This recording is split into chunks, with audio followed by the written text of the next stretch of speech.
చతుర్భుజం ప్రసన్నవదనం ఛాయేత్ సర్వవిఘ్నోపశాంతయేత్. గురుర్బ్రహ్మా గురుర్విష్ణుః గురుర్దేవో మహేశ్వరః గురుః సాక్షాత్ పరబ్రహ్మ తస్మై శ్రీ గురవై నమః. వ్యాసాయ విష్ణురూపాయ వ్యాసరూపాయ విష్ణవే నమో వై బ్రహ్మనిధయే వాసిష్ఠాయ నమో నమః. పూజంతం రామ రామీతి మధురం మధురాక్షరం ఆరుహ్య కవితాశాఖాం వందే వాల్మీకికోకిలం. శ్రుతిస్మృతిపురాణానాం ఆలయం కరుణాలయం నమామి భగవత్పాదశంకరం లోకశంకరం. వాగర్ధాంగసంపృక్తౌ వాగర్ధప్రతిపత్తయే జగతపితరౌ వందే పార్వతీపరమేశ్వరౌ. సుఖిం సమగ్రేతున స్వయమేవ లక్ష్మీః శ్రీరంగరాజమహిషీ మధురైః కటాక్షైః.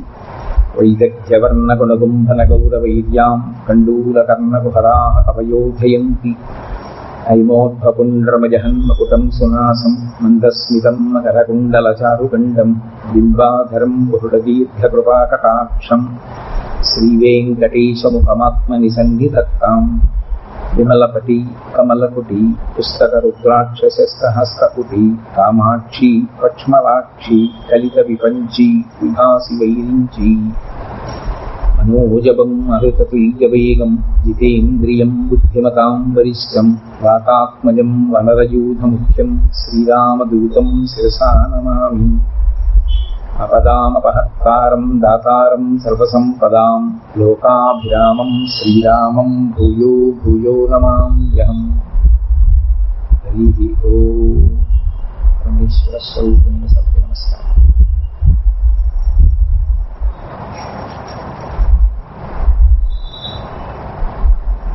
కృష్ణోత్తర రత్నమాలిక శ్రీ ఆదిశంకరాచార్య పూర్వం. ఆదిశంకరులు జగద్గురు. వారు సాక్షాత్ కైలాస శంకరుడే కాలడి శంకరుడిగా ఈ భూమి మీద నడయాడినటువంటి మహాపురుషుడు. సదాశివ సమారంభాం శంకరాచార్య మధ్యమాం అస్మదాచార్య పర్యంతాం వందే గురు పరంపరాం. అందుకే శంకరాచార్య స్వామి వారి తత్వమును బాగా ఎరుగున్నటువంటి పెద్దలు ఒక మాట అంటారు. సదాశివుని స్వరూపమైనటువంటి దక్షిణామూర్తి స్వరూపం మూల విరాట్ అయితే శంకరాచార్య స్వామి వారి యొక్క స్వరూపము ఉత్సవమూర్తి. ఎందుచేత అంటే మూల విరాట్ ఎప్పుడు దేవాలయం నుంచి కదలదు. మూల విరాట్ అలాగే ఉంటుంది. మూల విరాట్ పనుపున ఊరిదిగింపుకొచ్చిన సేవలు స్వీకరించిన ప్రాకారానికి ప్రదక్షిణంగా వెళ్ళిన ఆయన పనుపున వెళ్ళేది ఉత్సవమూర్తి మాత్రమే. పరమశివుడు తనలో తాను రమిస్తూ శంభుమూర్తిగా వటవృక్షము కింద కూర్చుని ఉంటాడు. మౌనవ్యాఖ్యా ప్రకటిత పరబ్రహ్మతత్వం యువానం వర్షిష్టాంతే వసదృషిగణైరవృతం బ్రహ్మనిష్టైః. ఆచార్యేంద్రం కరకలిత చిన్ముద్రమానందరూపం స్వాత్మారామం ముదితవదనం దక్షిణామూర్తి. సనక సనందనాది మహర్షులు ఆయన చుట్టూ చేరి ఉండగా చిన్ముద్ర పట్టి మౌన వ్యాఖ్య చేస్తూ వటవృక్షము కింద కూర్చుని ఉంటాడు. ఆయన మూల విరాట్ వంటి వాడు. కానీ దేశకాలములను పరిగణనలోకి తీసుకున్నప్పుడు యుగ ప్రభావము చేత కలియుగమునందు అందరూ మౌన వ్యాఖ్యని అర్థం చేసుకుని అభ్యున్నతి పథంలో నడవగలగడం సాధ్యం కాదు కనుక ఆ చెట్టు కింద కూర్చుని ఉన్న పరమశివుడే శంకరాచార్య స్వామిగా జగద్గురువుగా ఈ లోకంలో అవతార స్వీకారం చేశారు. చేసి మరి అవతారమునకు ప్రధాన ప్రయోజనం ఏమి అంటే వేదము యొక్క ప్రమాణమును నిలబెట్టుట. ద్వైతము ఇంకొకటి ఆయనకి సంబంధం ఏం కాదు. ఆయనకి ప్రధానమైన సంబంధం ఏది అంటే వేద ప్రమాణమును నిలబెట్టడానికి వచ్చింది శంకరాచార్య స్వామి వారి యొక్క అవతారం. అద్వైతము ఎక్కడిదో కాదు. అద్వైతము వేదాంతర్గతం. వేదాంతర్గతమైన అద్వైత సిద్ధాంతాన్ని శంకరుడు ప్రతిపాదన చేశారు. శంకరులు ఒక స్థితిలో ఉండి ఇంకొక స్థితిని బోధ చేసిన వారు కాదు. శంకరులు ఎప్పుడూ అద్వైత స్థితి ఎందే ఉన్నవారు. కానీ అద్వైత స్థితికి భక్తికి పరస్పర విరుద్ధము కాదు. భక్తి అద్వైతమునందు అంతర్భాగం. అవి రెండు ఒకదానికొకటి ప్రతిబంధకాలు కావు. నిజానికి ఒకదాన్ని ఒకటి బాగా సమర్థిస్తుంది. అందుచేతనే వారు భక్తి సిద్ధాంతాన్ని విశేషంగా ప్రచారం చేశారు. శంకర భగవత్పాదులు ఇచ్చినన్ని స్తోత్రాన్ని బహుశా ఇంకా వేరొకరు ఇవ్వలేదు. అందరు దేవతల మీద వారు స్తోత్రం చేశారు. కారణం ఏమి అంటే ఉన్నది ఒకే ఒక పరబ్రహ్మము ఇన్ని రూపములలో ఉంటుంది అని శంకర భగవత్పాదులు స్మార్త సిద్ధాంతాన్ని ఆవిష్కరించారు. స్మార్తులు అంటారు. స్మార్తులు అంటే స్మృతిని ప్రమాణముగా చేసుకున్నవారు అని. శంకరాచార్య స్వామిని అనుసరించే వారందరినీ స్మార్తులు అని అంటారు. అంటే స్మృతి ప్రమాణం. శృతి స్మృతి విరుద్ధములు కావు, ఒకటే. అటువంటి స్మృతి వాక్కును అనుసరించి ఒకటైన పరబ్రహ్మాన్ని అనేకమైన రూపములలో కీర్తిస్తారు. అందుకే స్మార్తుల యొక్క ప్రధాన లక్షణం ఏమి అన్నారు? అంతఃశాస్త్రా జనమచ్చేతు వైష్ణవ. అంతఃశాస్త్ర వాళ్ళు మనస్సు యందు పరదేవతని ఆరాధన చేస్తూ ఉంటారు. అమ్మవారి పట్ల అంత భక్తి కలిగిన వారై అంతఃశాస్త్ర బహిష్యో బాహ్యమునందు శివలింగానికి అభిషేకం చేస్తూ ఉంటారు, శివారాధన. జనమధ్యేతు వైష్ణవ 10 మంది మధ్యలోకి వచ్చినప్పుడు నారాయణ నారాయణ నారాయణ అంటూ శ్రీ మహావిష్ణువు యొక్క కథల యందు విశేషమైన ప్రీతితో ఉంటారు. అది నటన కాదు, లోపల ఒకలా పైకి ఒకలా ఉండడం కాదు. ఆ లోపల భక్తి జగదంబయందు, ఆరాధన పరమశివుడు, చెప్పేది విష్ణు కథ. అంటే అన్నిటి యందు సమానమైనటువంటి ప్రీతి కలిగి ఉండి ఒక్క పరబ్రహ్మతత్వము ఇన్ని రూపములుగా ప్రకాశిస్తోంది అని నమ్ముతారు శంకర భగవత్పాదుల యొక్క అనుమాయులు. అందుకని స్మార్తులు అని పిలుస్తారు, స్మృతిని ప్రమాణముగా తీసుకున్నవారు అని. అటువంటి శంకరులు భారతదేశం నలుచెరగులా పాదచారి అయి పర్యటించారు. పాదచారి అయి పర్యటించడానికి వెనుక ప్రయోజనం ఏమీ లేదు. ఎందుకు పాదచారి అయి పర్యటించారు అంటే ధర్మమును నిలబెట్టడానికి. వేదం అంతా ధర్మమే. ఏ ఆశ్రమానికి ఆ ధర్మం ఉంది. సన్యాసాశ్రమానికి ధర్మం ఏంటి అంటే వాహనం ఎక్కకుండా ఉండడం. వాహనం ఎక్కకుండా పాదచారి తిరగాలి కనుక సన్యాసాశ్రమ ధర్మాన్ని నిలబెట్టడానికి శంకర భగవత్పాదులు 3 మార్లు భరతఖండమంతటా కూడా పాదచారి తిరిగారు. సత్యదండాన్ని చేతపట్టి అవైదికమైన వాదనలను ఖండించి వేదము యొక్క ప్రమాణమును మళ్ళీ నిలబెట్టారు. ఎందుకంటే వేదము యొక్క ప్రమాణము తిరస్కరింపబడి అవైదికమైనటువంటి వాదనలు ప్రబలిన రోజులలో శంకర భగవత్పాదులు అవతార స్వీకారం చేశారు. చేసి మొట్టమొదట వారు చేసినది ఏది అంటే శృతి ప్రమాణాన్ని నిలబెట్టారు. అందుకే వారి అవతార పరిసమాప్తి ఎందు కూడా వారి సందేశం అదే, వేదో నిత్యమహీయతాం తదుదితం కర్మస్వనుష్ఠీయతాం అంటారు. వేదమును ప్రమాణముగా అంగీకరించండి, వేదం చదువుకోండి, వేదం ఎలా చెప్పిందో అలాగే ప్రవర్తించండి.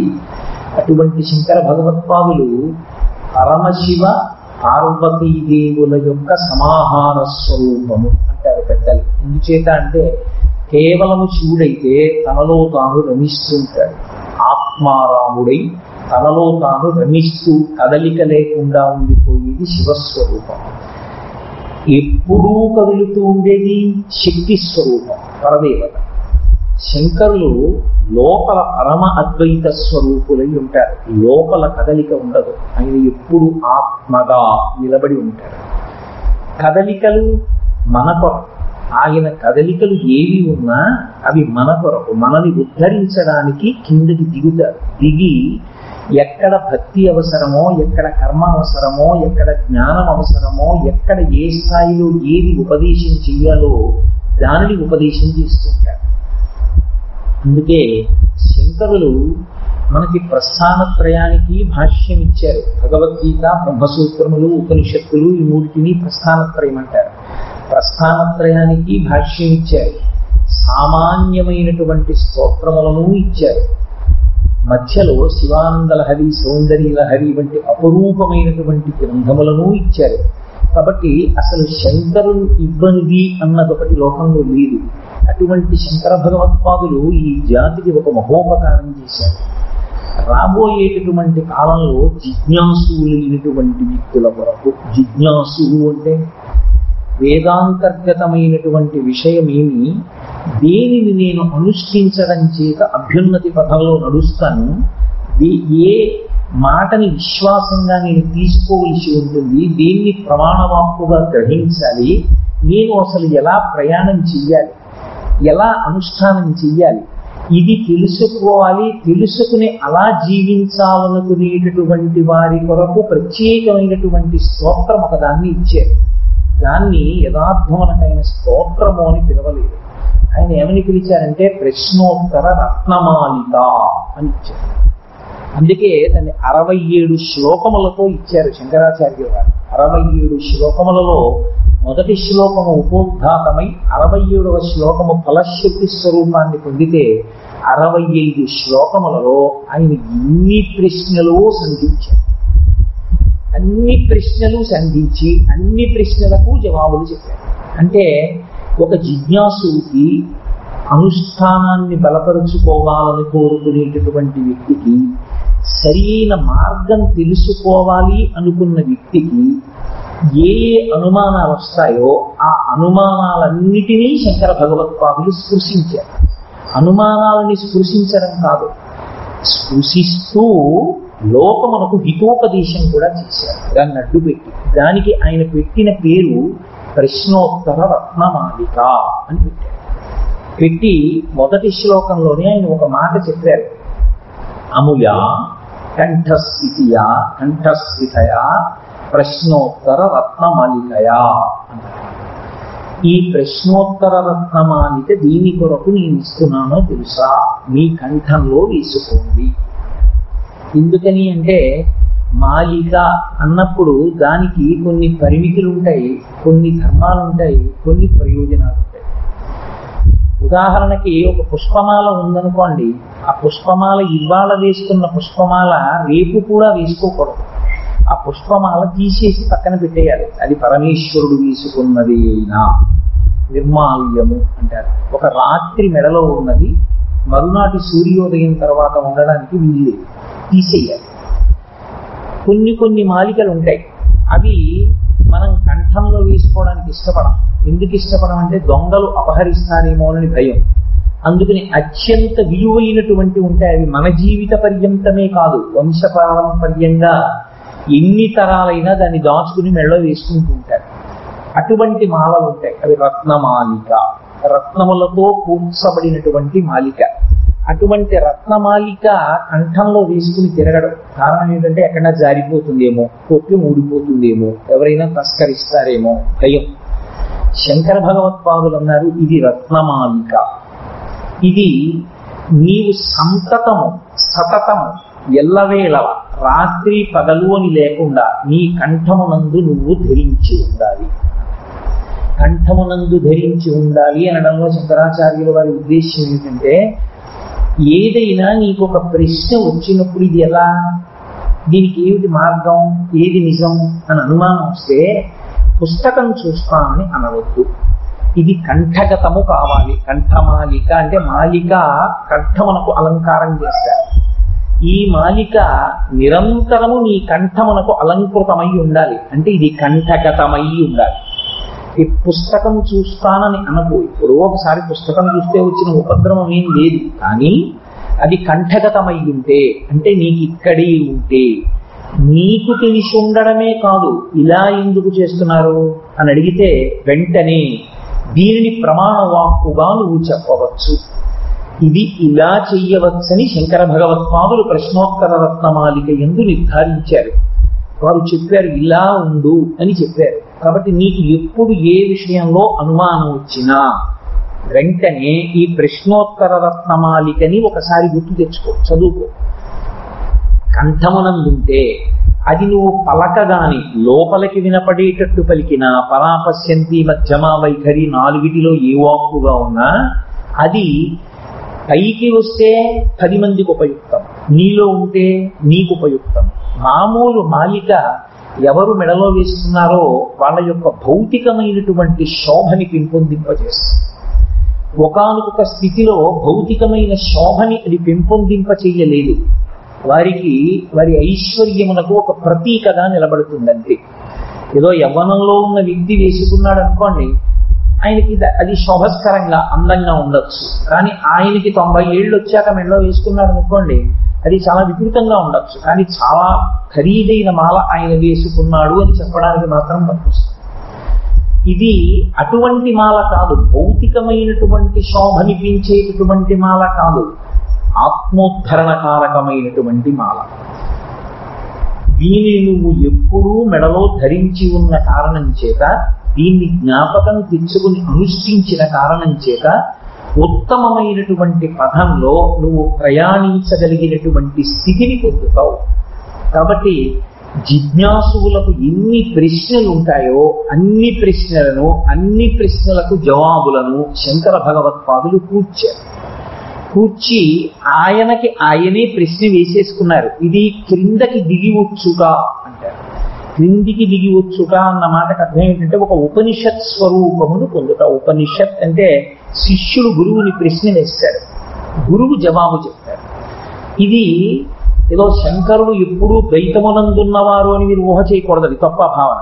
శంకరులు ద్వైత భావన ఎందున్నవారు కారు, సర్వకాలముల ఎందు అద్వైత స్థితి ఎందుంటారు.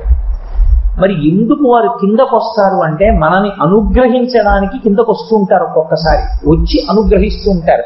అంత మాత్రం చేత కూడా వారి స్థితి ఏదో మారిపోయిందని మీరు అనుకోకూడదు, అలా నిర్ధారించకూడదు. వారు ఎప్పుడూ అద్వైత స్వరూపంలోనే ఉంటారు. ఉన్నది ఒక్కటైన ఏ పదార్థం ఉన్నదో ఆ పదార్థముగానే వారు అనుభూతి ఎందుంటారు. కానీ శిష్యోద్ధరణ కొరకు కిందకు వస్తారు. ప్రశ్నోత్తర రత్నమాలికలోనే ఒక చోట చెప్తారు ఆయన. కాబట్టి ఆయనే ప్రశ్న వేశారు, ఆయనే జవాబు చెప్పారు. ప్రశ్నోత్తర రత్నమాలిక శంకరాచార్యుల వారిని ఎవరో ప్రశ్నలు వేశారని, శంకరాచార్యుల వారు జవాబులు చెప్పారని, ఈ రెండిటినీ ఎవరో మళ్ళీ కూర్చారని మీరు అనుకోకూడదు. శంకరాచార్య స్వామి వారే మనకి ఏ ప్రశ్న తోచాలో అది మన పనుపున ఆయనే వేశారు, దానికి జవాబు కూడా ఆయనే చెప్పారు. ఎందుకని అంటే కనీసం అటువంటి ప్రశ్న ఒకటి వెయ్యాలన్న ఆలోచన కూడా రాని స్థితిలో ఒకవేళ మనం ఉండిపోయినా, ఓహో ఇది తెలుసుకోవలసిన విషయము అన్నది మనకి గుర్తులో ఉండడానికి ప్రశ్న ఆయనే వేశారు, జవాబు ఆయనే చెప్పారు. ఇప్పుడు ఆ ప్రశ్న ఆ జవాబు నువ్వు తెలుసుకుంటే అది నీకు ఆత్మోద్ధరణ కారకం అవుతుంది. ఆత్మోద్ధరణం అంటే అనేకమైన ఉపాధులు ఉంటాయి. 84 లక్షల జీవరాశులు ఉన్నాయి ప్రపంచంలో. 84 లక్షల జీవరాశులలో సమస్త వాంగ్మయమంతా ఎవరి కొరకు అంటే ఒక్క మనుష్యుని కొరకే. ఎందుకంటే ధర్మం, ఆత్మోద్ధరణము ఈ మాటలు ఇక ఏ ప్రాణికి లేవు. పశువులన్నిటికీ కలిపి ఒకే ధర్మం, పశుధర్మం. దేశకాలాదులను బట్టి అనుష్ఠించవలసిన ధర్మము సత్యమును చేరుకోవడానికి నిర్దేశింపబడినది ఒక్క మనుష్యునకే. అయినప్పుడు సమస్త వాంగ్మయము ఎవరి కొరకు వచ్చింది? ఒక్క మనుష్య ప్రాణి కొరకే వచ్చింది. కారణం ఏంటి? మనుష్యుడు 3 గదుల యందు ప్రయాణము చెయ్యగలడు. ఈ శరీరంలోకి వచ్చాడనుకోండి, ఒకసారి వస్తే ఇందులో ఉండి చేసినటువంటి పుణ్యకర్మాచరణము వలన ఊర్ధ్వలోకములలో దేవతా స్వరూపాన్ని పొందవచ్చు. ఈ శరీరములో ఉండి పుణ్యకర్మాచరణము చెయ్యగలిగి ఉండి కూడా చెయ్యకుండా కేవలము పాపాచరణము చేసి హీనమైన ఉపాధులలోకి మళ్ళీ కొన్ని కోట్ల జన్మల పర్యంతము వెళ్ళిపోవచ్చు.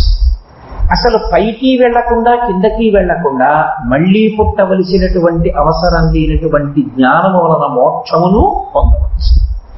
ఇది మిగిలిన ఎవరికి లేదు. దేవతలు ఉన్నారనుకోండి, వాళ్ళకి పుణ్యకర్మాచరణము లేదు. మరి వాళ్ళు ఏమిటి చేస్తూ ఉంటారు అంటే వాళ్ళ పుణ్యం అయిపోయే వరకు దేవతలుగా ఉంటారు. క్షీణే పుణ్యే మర్త్యలోకం విశంతి. పుణ్యం అయిపోయే వరకు దేవతలుగా ఉండి పుణ్యం అయిపోగానే కింద పడిపోతారు. అలాగే తిరియక్కులున్నాయి. తిరియక్కులకి పాపం లేదు, పుణ్యం లేదు. ఓ పెద్ద పులి గర్భిణి అయ్యున్న ఒక లేడీని చంపేసింది అనుకోండి, అయ్యయ్యో ఎంత తప్పు చేసిందండి, దాని ఖాతాలో పాపం వేస్తామని ఏమి ఉండదు. దానికి పశుధర్మం, పాపము లేదు, పుణ్యము లేదు. అది అలా అనుభవిస్తూ వెళ్ళి వెళ్ళి వెళ్ళి వెళ్ళి వెళ్ళి వెళ్ళి మళ్ళీ ఎప్పుడో ఈశ్వరానుగ్రహం చేత ఒకనాడు మనుష్య ప్రాణి కావాలి. కాబట్టి కర్మాచరణము చేత వృద్ధిలోకి రాగలిగినటువంటి ప్రాణి ఎవరు అంటే ఒక్క మనుష్య ప్రాణి. కాబట్టి బోధ ఎవరికి కావాలి? ఒక్క మనుష్య ప్రాణికే కావాలి. జిజ్ఞాసు అంటే ఎవరు? దీనిలోకి ప్రవేశించి దీని వలన నేను పొందవలసినటువంటి అభ్యున్నతి ఏమి అని తెలుసుకోవాలన్న కుతూహలం ఉన్నవాడెవరో వాడు జిజ్ఞాసు. వాడి కొరకు ఇచ్చారు ప్రశ్నోత్తర రత్నమాలిక. వాని కొరకు శంకర భగవత్పాదులు వారే ప్రశ్న వేసుకుని వారే జవాబు చెప్పారు. ప్రశ్నోత్తర రత్నమాలిక శంకరాచార్య స్వామి వారు చేసినటువంటి అనేకమైన స్తోత్రాలలో వారు ఇచ్చిన వాంగ్మయంలో అత్యంత ప్రసిద్ధమైనది. పెద్దలు ఇప్పటికీ ప్రశ్నోత్తర రత్నమాలిక ఎప్పుడూ పరిశీలనం చేస్తూనే ఉంటారు. ఎందుకంటే సాధికారిక నిర్ణయము కావాలి అంటే ప్రశ్నోత్తర రత్నమాలిక పరిశీలనము చేస్తారు. 67 శ్లోకములలో 65 శ్లోకములు ప్రశ్నోత్తరములతో కూడి ఉంటాయి. ప్రశ్న జవాబు చెప్పడానికి 1 గంట చాలు. దానికి పెద్ద విశేషమే ఉండదు, చెప్పేసి. కానీ మనసులో నాటుకోవడానికి వీలుగా ఒక ప్రయత్నం చెయ్యవలసి వచ్చినప్పుడు 65 శ్లోకములలో ఉన్న అన్ని ప్రశ్నల యొక్క జవాబులను చెప్పడము సాధ్యమయ్యే విషయం కాదు. దీనివలన సాధ్యపడదు అంటే ఎప్పటికీ అని కాదు నా ఉద్దేశం, ఒక పరిమిత కాలమునందు. ఏదో ఈ ఉపన్యాసాలు మనం 1 వారం రోజులు పెట్టుకున్నాం. 1 వారం రోజులలో 65 శ్లోకములలోని అసంఖ్యాకమైన ప్రశ్నలు జవాబులను ఆవిష్కరించడం కుదరదు. అప్పుడు ఏవి మళ్ళీ తీసుకోవాల్సి ఉంటుంది అంటే, ప్రశ్నోత్తర రత్నమాలిక అంతా నేను చదవలేనేమో అనుకున్న వాళ్ళ కోసం ముఖ్యంగా కనీసం తెలుసుకోవలసినటువంటి కొన్ని విషయాల్ని పెద్దలైనటువంటి మహానుభావులు కొన్నిటిని కూర్చారు. అందులో అపరశంకరావతారమై కంచికామకోటి పీఠాధిపత్యం వహించి ప్రాతస్మరణీయులైన చంద్రశేఖరేంద్ర సరస్వతి మహాస్వామి వారు అటువంటి ప్రశ్నలను కొన్నిటిని ప్రత్యేకంగా తీశారు. అటువంటి ప్రశ్నలని ఆధారంగా దాన్ని ప్రమాణంగా తీసుకుంటూ 65 శ్లోకములు తీసుకోలేనప్పుడు ఏ ప్రశ్నలను తీసుకోవాలి అనడానికి నా బుద్ధి సరిపోదు, నేను కాదు నిర్ణయం చెయ్యవలసిన వాడు. అది శంకర భగవత్పాదులు ఇచ్చిన ప్రశ్న జవాబులలోంచి ఏవి ఎంచవచ్చు అనగలిగినంత శక్తి నాకు లేదు. కాబట్టి వేరొక ప్రమాణమును నేను స్వీకరించవలసి ఉంటుంది. అందుకే నేను కామకోటి ప్రమాణాన్ని తీసుకుని అందులో ప్రధానమైనటువంటి విషయాల్ని ఆవిష్కరించే ప్రయత్నం చేస్తాను. అందులో శంకరులు మొట్టమొదట ఒక ప్రశ్న వేస్తారు. అందులో ఆయన అన్నారు, కిం భగవన్ కిం ఉపాదేయం. అది ప్రారంభం. భగవన్ కిం ఉపాదేయం. భగవన్ అంటే ఓ భగవంతుడా, కిం ఉపాదేయం. ఉపాదేయము అంటే స్వీకరించవలసినది. ఏది స్వీకరించవలసినది? ఇది మొదటి ప్రశ్న. శంకరులు వేసిన ప్రశ్న అంటే అది మామూలుగా ఉండదు, ప్రశ్న కూడా అంత గంభీరంగా ఉంటుంది. ఆయన ప్రశ్న ఎవరిని అడుగుతున్నారు అంటే శంకరాచార్యుల వారు ఎవరినో ప్రశ్న వేస్తే జవాబు వేరొకరెవరో చెప్పి ఉండాలి. అప్పుడు అది శంకరాచార్య కృతం అని అనుకున్నారు. శంకరులు ఎవరినో ప్రశ్న వేయట్లేదు, మన పలుపున శంకరుల్ని ప్రశ్న వేస్తున్నారు. మనం శంకరాచార్యుల వారిని ప్రశ్న వేస్తే ఎలా ప్రశ్న వేయాలో అలా శంకరాచార్యుల వారు ప్రశ్న వేశారు. వేసి ఇప్పుడు శంకరాచార్యుల వారిగానే సమాధానం చెప్తున్నారు. అంటే తాను ఒకటిగానే ఉండిపోయిన శంకరులు 2 పాత్రలు పోషిస్తున్నారు. ఇందులో శంకరాచార్యుల వారికి ఎందుకు దిగొచ్చింది ఏం లేదు, ద్వైతంలో ఆయన ఏం నిలబడలేదని మీరు బాగా గుర్తుపెట్టుకోవాల్సి ఉంటుంది. నేనుగా ఉండి నేను రామచంద్రమూర్తి పాత్ర, దానితో పాటుగా ఏదో ఒక సుగ్రీవుడి పాత్ర, 2 పాత్రలు కూడా పోషించాను అనుకోండి. ఇప్పుడు నేను రామచంద్రమూర్తి పాత్ర వేస్తున్నప్పుడు నాకు తెలుసు నేను కోటేశ్వరరావునని, సుగ్రీవుడి పాత్ర వేస్తున్నప్పుడు నాకు తెలుసు నేను కోటేశ్వరరావుని. నేను కోటేశ్వరరావుగా ఉండి రాముడిగా నటిస్తున్నప్పుడు నేను రాముడిగా నటిస్తున్నాను కానీ నేను రాముడిని కానని తెలుసు. నేను సుగ్రీవుడిగా నటిస్తున్నప్పుడు నేను సుగ్రీవుడిగా నటిస్తున్నాను కానీ నేను సుగ్రీవుడిని కానని తెలుసు. 2 పాత్రలు పోషించిన నా యథార్థ స్థితి మాత్రం కోటేశ్వరరావు. శంకరాచార్యుల వారు ప్రశ్న వేసిన శిష్యుడిగా, జవాబు చెప్పిన గురువుగా, శంకరాచార్యుల వారు మాత్రం శివస్వరూపుడు, అద్వైతమునందే నిలబడి ఉంటారు, పరబ్రహ్మతత్వమునందు మాత్రమే నిలబడి ఉంటారు. ఆయన అహం బ్రహ్మాస్మి, నేను బ్రహ్మమును అన్న స్థాయిని పొంది ఆ అద్వైతానుభూతి ఎందే నిలబడతారు. నిజానికి అక్కడి నుంచి ఇలా కిందకి దిగడం ఆయన అనుభూతికి భంగకరం, అది ఆయనకి చికాకైన విషయం. మరి ఎందుకు దిగడం? మనకు శంకరుల అవతారములకు ఒక పరిమితి ఉంది, ఎందుకని అది శరీరంతో సంబంధమైంది. అది 32 సంవత్సరములు మాత్రమే ఉంది శంకరాచార్యుల వారి శరీరం ఈ భూమి మీద. 32 సంవత్సరముల తర్వాత శంకర భగవత్పాదుల శరీరం వెళ్ళిపోయింది. మరి మీరు ప్రశ్న ఎవరిని అడుగుతారు తర్వాత? శరీరం ఏది అడగడానికి ఎలా అడుగుతారు? శరీరము లేకుండా జవాబు ఎలా చెప్తారు?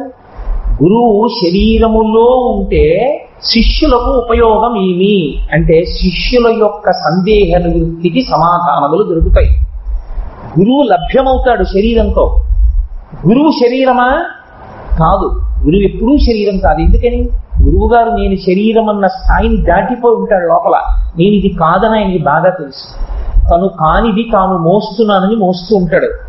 ఈ పంచె నేను విప్పేయవలసిన పంచెని ఒక మర్యాదకి ఎలా కట్టుకున్నానో అలా వదిలిపెట్టేసే శరీరాన్ని ఒక మర్యాదకి కట్టుకున్నానని కట్టుకుంటాడు తప్ప ఇది నేను కాదని గురువుకు తెలుసు. ఇది నేను కాదని తెలిసినటువంటి గురువు ఆ శరీరమునందుంటే జవాబు దొరుకుతుంది, మాట్లాడతారు ఆ శరీరం నుంచి. గురువు గారు శరీరం వదిలిపెట్టేయడం ఆయనకి పెద్ద కష్టమైన విషయం ఏం కాదు. ఆయన ఏం దానికి దంగెట్టుకోవడం, ఆయన వదిలిపెట్టేస్తారు. ఎందుకని? అదేదో తొడుక్కున్న పంచి లాంటిది. వదిలిపెట్టి తన సహజ స్థితి తాను ఆత్మగా ఉంటాడు. నష్టం ఎవరికి? శిష్యులు. ఎందుకని? ఇప్పుడు గురువు ఏరి శరీరంతో ఎలా లభ్యం అవుతారు? లభ్యం కారు. లభ్యం కాకపోతే మీరు ఆర్తితో అడగడానికి లేదు, ఆప్యాయతతో చెప్పడానికి ఆ శరీరం లేదు. ఈ పరిమితిని దాటాలనుకున్నారు శంకరాచార్యులు. ఎవరి కొరకు?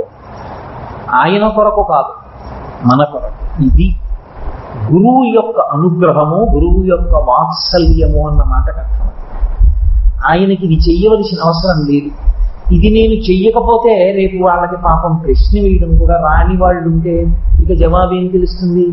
అందుకని ఆయనే రెండు పాత్రలు పోషించి మనం ప్రశ్న వేస్తే ఏం వేయాలో ఆయనే వేశారు. ఇప్పుడు ఆయన ఒక గురువుగా జవాబు మనకు అందించారు. కాబట్టి మొట్టమొదటి ప్రశ్నలో భగవన్ అని పిలిచారు.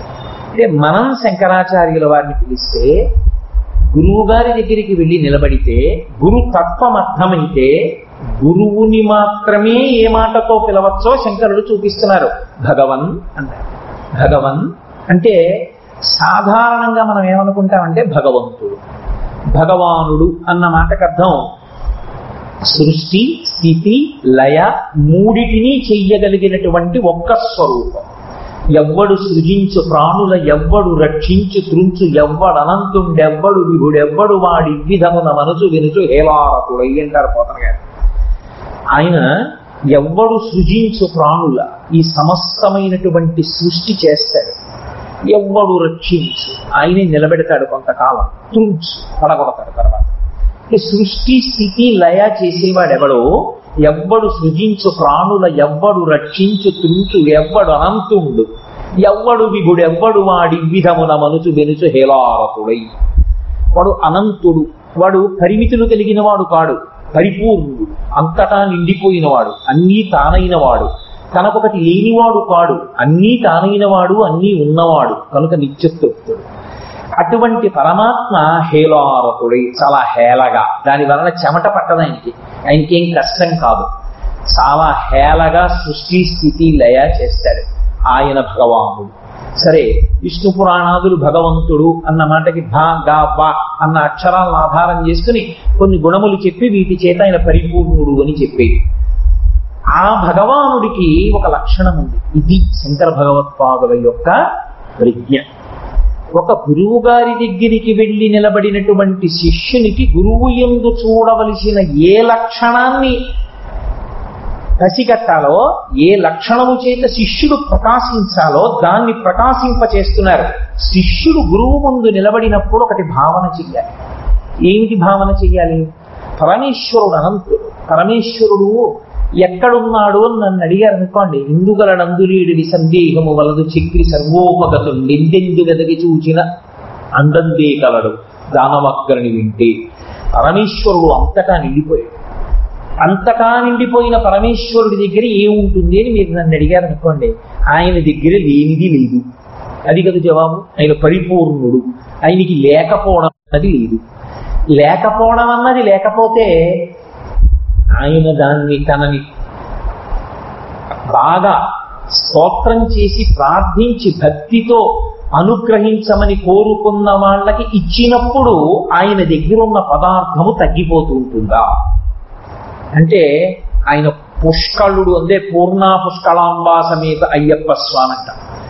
ఆయన దగ్గరున్నది ఖర్చు అయిపోవడం అన్నది ఉండదు. ఆయన ఎంత తీసి ఇచ్చినా ఆయన దగ్గర అలాగే ఉంటూ ఉంటుంది. తాడేపల్లి రాఘవనారాయణ శాస్త్రి గారు 2 మానెల బియ్యం పాయసం వండి పరదేవతకి నైవేద్యం పెట్టేవారు. నైవేద్యం పెట్టి గిన్నె తెచ్చి పీట మీద మధ్యలో పెట్టేవారు.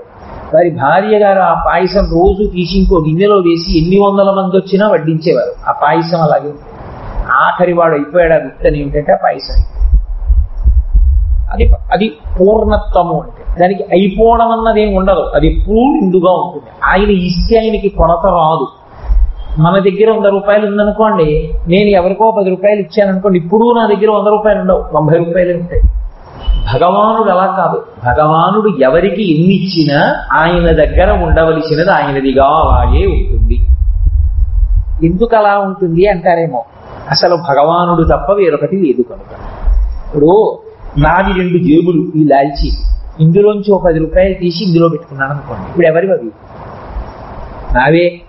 ఇంకోళ్ళకి ఇస్తేను ఆయన సహస్రశీర్షా పురుష సహస్రాక్ష సహస్రపాత్, అంతటా అనంతమైనటువంటి రూపములతో ఉన్నవాడు ఆయనే అయినప్పుడు ఆయనయే ఆయనకిచ్చుకున్నట్లు. ఏదో రాఘవనారాయణ శాస్త్రి గారు అబ్బాయి అన్నారు మొన్న పెడితే, ఏదో ఈ చేతితోది ఆ చేతిలో పెట్టుకుంటే ఈ చేతికి తక్కువ వచ్చిందా అన్నారు. అలా అన్నీ ఆయనే అయినప్పుడు ఎవరి దగ్గరికి వెడితే ఆయనది కాకుండా పోయింది. అసలు ఆయనకి తరుగు లేదు, ఆయనకి తగ్గిపోవడం లేదు. ఆయన ఎప్పుడూ పూర్ణుడు. నిజానికి ఆయనకి రూపం లేదు. ఆయనకి ఒక రూపం లేదు. అందుకే స్త్రీ పురుష నపుంసకమూర్తియును కాక తిర్యక్కమరనరాదిమూర్తియును కాక కర్మగుణ భేద సదసత్ప్రకాశి కాక వెనుక నందియుతానగు విభుతలంతు అంటారు పోతన గారు. ఆయన స్త్రీ కాదు, పురుషుడు కాదు, నపుంసకుడు కాదు, కేవలము కాంతి స్వరూపుడు. ఆయన ఇక్కడే ఉంటాడు. ఇక్కడే ఉండే భగవానుడు చూడాలని ఆర్తి పొందిన వారి కొరకు ఒక రూపాన్ని పొందాడు. ఆ రూపాన్ని పొందాడని ఆయనే భగవానుడా? కాదు. ఏ రూపంతో ఉన్నా ఆయన భగవానుడే. గురువు కూడా భగవంతునికి గురువుకి అభేదం. ఎందుకని? బ్రహ్మవిత్ బ్రహ్మైవ భవతి. బ్రహ్మమును తెలుసుకున్నవాడు బ్రహ్మమే అగుచున్నాడు. పరమాత్మని అనుభవంలోకి తెచ్చుకున్నవాడు జ్ఞానము చేత అద్వైతానుభూతి ఎందున్నవాడు తాను బ్రహ్మముగానే పూర్ణుడై నిలబడి ఉన్నాడు. పరబ్రహ్మమునకు నియమం ఏమైనా ఉంటుందా? ఆయన ఇలా పుట్టాలి, ఇలా పెరగాలి, ఇలా పేరు పెట్టుకోవాలి, ఇలా కర్మాచరణం చేయాలని ఏమైనా ఉంటుందా? మీరు చూడండి, నాకు ఒక పేరు ఉంది, కోటేశ్వరరావు అంటారు. నన్ను ఏదో కోటేశ్వరరావు గారు అని ఎవరో పిలిచారనుకోండి, నేను తల తిప్పి చూస్తాను. కామేశ్వరరావు గారు పిలిచారనుకోండి, నేనేం తల తిప్పి చూస్తాను. ఎందుకంటే నాకు ఒకటే పేరు. విష్ణువుకి సహస్రనామాలు ఏమిటి మరి? ఎందుకు ఆయనకి ఈ పేర్లు? మర్చిపోడా? అలా ఓ పేరుతో పిలిస్తే ఇది నాది కాదేమో అనుకోడు ఆయన. సహస్రం అన్న మాటకు అర్థం ఏంటంటే అనంతము. అవి గౌణములు, గుణముల చేత వచ్చిన నామములు. ఆయన సంపాదించుకున్న ఆ పేర్లన్నీ ఆయన చేష్టితముల చేత తప్ప ఆయనకి నిజానికి ఒక పేరు లేదు, ఆయనకు ఒక ఉపాధి లేదు. ఆయన ఎందుకు ఉపాధి స్వీకరిస్తాడు అంటే ఓ ప్రయోజనానికి స్వీకరిస్తాడు. గురువు కూడా అంతే. ఇది మీరు బాగా జ్ఞాపకం పెట్టుకోవాలి. సనాతన ధర్మమునందు గురువుకి ఉండే విలక్షణమైన లక్షణమేమో తెలుసా? ఆయన యొక్క నడవడిని మీరు పసికట్టలేరు. ఆయన నడవడిని బట్టి ఈయన గురువు కారని మీరు చెప్పడం కష్టం. ఆయన వేదమునకు కట్టుబడతాడు, వేదమును ప్రమాణముగా స్వీకరిస్తాడు. వేదము ప్రమాణము తప్పింకేది కాదు. వేదమొక్కదాన్ని ప్రమాణముగా స్వీకరిస్తాడు. తాను జ్ఞానమును పొందుతాడు. కానీ ఆయన ఇలా ఉంటేనే గురువని మీరు చెప్పడం కుదరదు. నేను మీకు ఒక ఉదాహరణ చెప్తా. శంకర భగవత్పాదులు కాషాయం కట్టుకుని సత్యదండం పట్టుకుని సన్యాసాశ్రమంలో ఉన్నారు. వారు జగద్గురువు. అదే పరంపరలో వచ్చినటువంటి మహాపురుషులు ఎందరో ఉన్నారు. వారందరూ కూడా గురుస్థానములను అలంకరించిన వారు. గృహస్థాశ్రమంలో ఉన్నటువంటి మహాపురుషులు ఉన్నారు. త్యాగరాజస్వామి మొదలైనటువంటి వారు, తాడేపల్లి రాఘవనారాయణ శాస్త్రి గారు. ఇలాంటి వాళ్ళందరూ కూడా గురుస్వరూపాలే. గృహస్థాశ్రమంలో ఉన్నంత మాత్రం చేత వారు గురువు కారు అని మీరు చెప్పలేరు. కొంతమంది అసలు ఏ ఆచారమునకు కట్టుబడరు. భగవాన్ రమణులు ఉన్నారు, ఓ గోచి ఒకటే పెట్టుకునేవారు, ఎప్పుడు అరుణాచలంలో కూర్చునేవారు. గురువు కాదని మీరు అనగలరా? మీరు అనలేరు. దత్తాత్రేయ స్వామి గారు ఉన్నారు, శ్రీ మహావిష్ణువు యొక్క అవతారం, అవధూత అంటారు. అవధూత అంటే ఆయన కళ్ళు తాగుతూ దిగంబరంగా లక్ష్మీదేవిని కౌగిలించుకుని తిరుగుతూ ఉండేవారు. చూసిన వాళ్ళు ఈయన దత్తాత్రేయ స్వామి అనుకున్నారు, చూసి దర్శనాన్ని పొంది కూడా. అవధూత అంటారు. అవధూత అంటే ఉన్మత్తావస్థ ఎందుంటారు. ఆయన మీకు అర్థం కారు, మీకు అర్థం కాని స్థితిలో ఆయన ఉంటారు. అంత మాత్రం చేత దత్తాత్రేయ స్వామి వారు గురువు కారని మీరు అనుకుంటున్నారా? దత్తాత్రేయ స్వామి వారు చాలా గొప్ప గురుస్వరూపాలలో ఒకరు. శుకబ్రహ్మ గృహస్థాశ్రమ స్వీకారం చేశారు. అసలు శుకబ్రహ్మకి జ్ఞానం ఎప్పుడో రావడం కాదు, పుట్టుకతో వచ్చి. ఆయన పుట్టుకతో జ్ఞాని. ఎవడైనా లోకంలో పుట్టి సంస్కారమును పొందుతాడు. ఏదో ఉపనయనాదులు చేసుకుని వేదాధ్యయనం చేసి తర్వాత బాగా నిష్ఠతో జీవితాన్ని గడిపి భక్తితో కూడినటువంటి కర్మాచరణము చేత ప్రీతి చెందిన ఈశ్వరుడి చేత అనుగ్రహింపబడిన జ్ఞానము చేత జ్ఞాని అవుతాడు. శుకబ్రహ్మ పుట్టుకతో జ్ఞాని. మరి పుట్టుకతో జ్ఞాని ఎందుకు వస్తారు? ఏదో కర్మ అనుభవించడానికిగా పుట్టాలి. మరి కర్మ అనుభవించని వాడు జ్ఞాని కదా. మరి కర్మ అనుభవించే అవకాశం లేనివాడు జ్ఞానిగా ఎందుకు వచ్చాడు? మరి పుట్టడం ఎందుకు పుట్టాడు?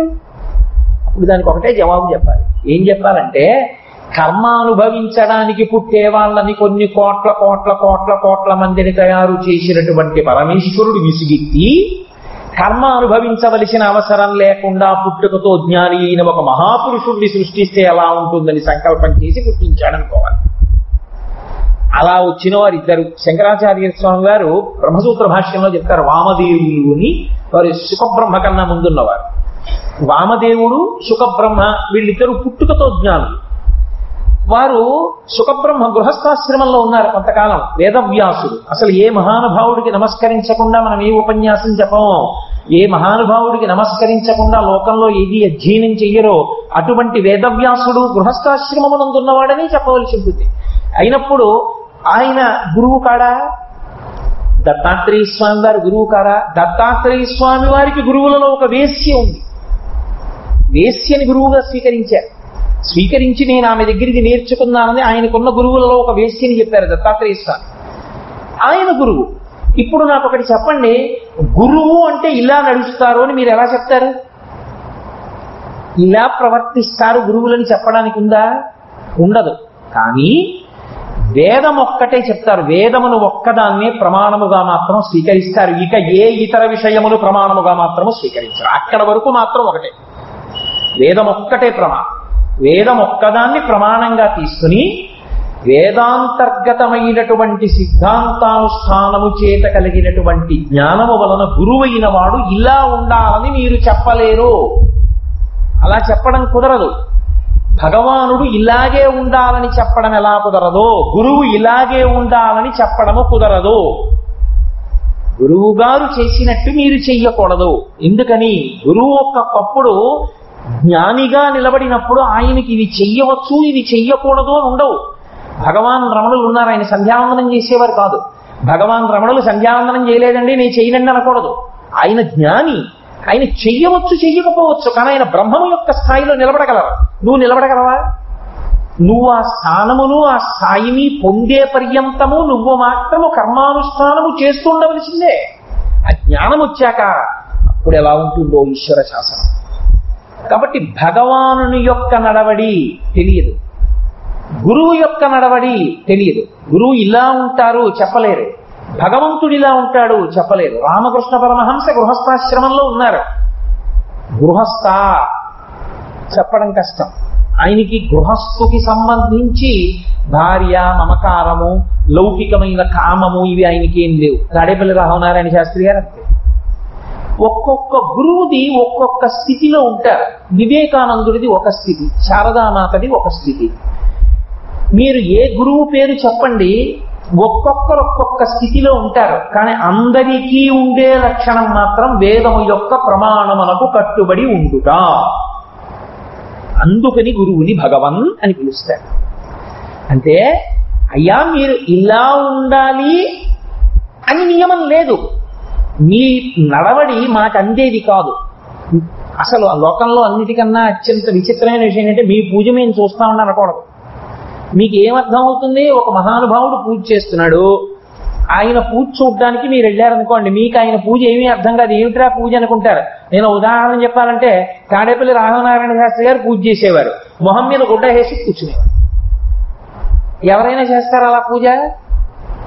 ఆయన చేసేవారు. ఆయనకి బాలాదేవి ఆయన పక్కనే కూర్చుని ఎప్పుడు ముఖం మీద శాలువా వేసేసుకుని పూజ చేసేవారు.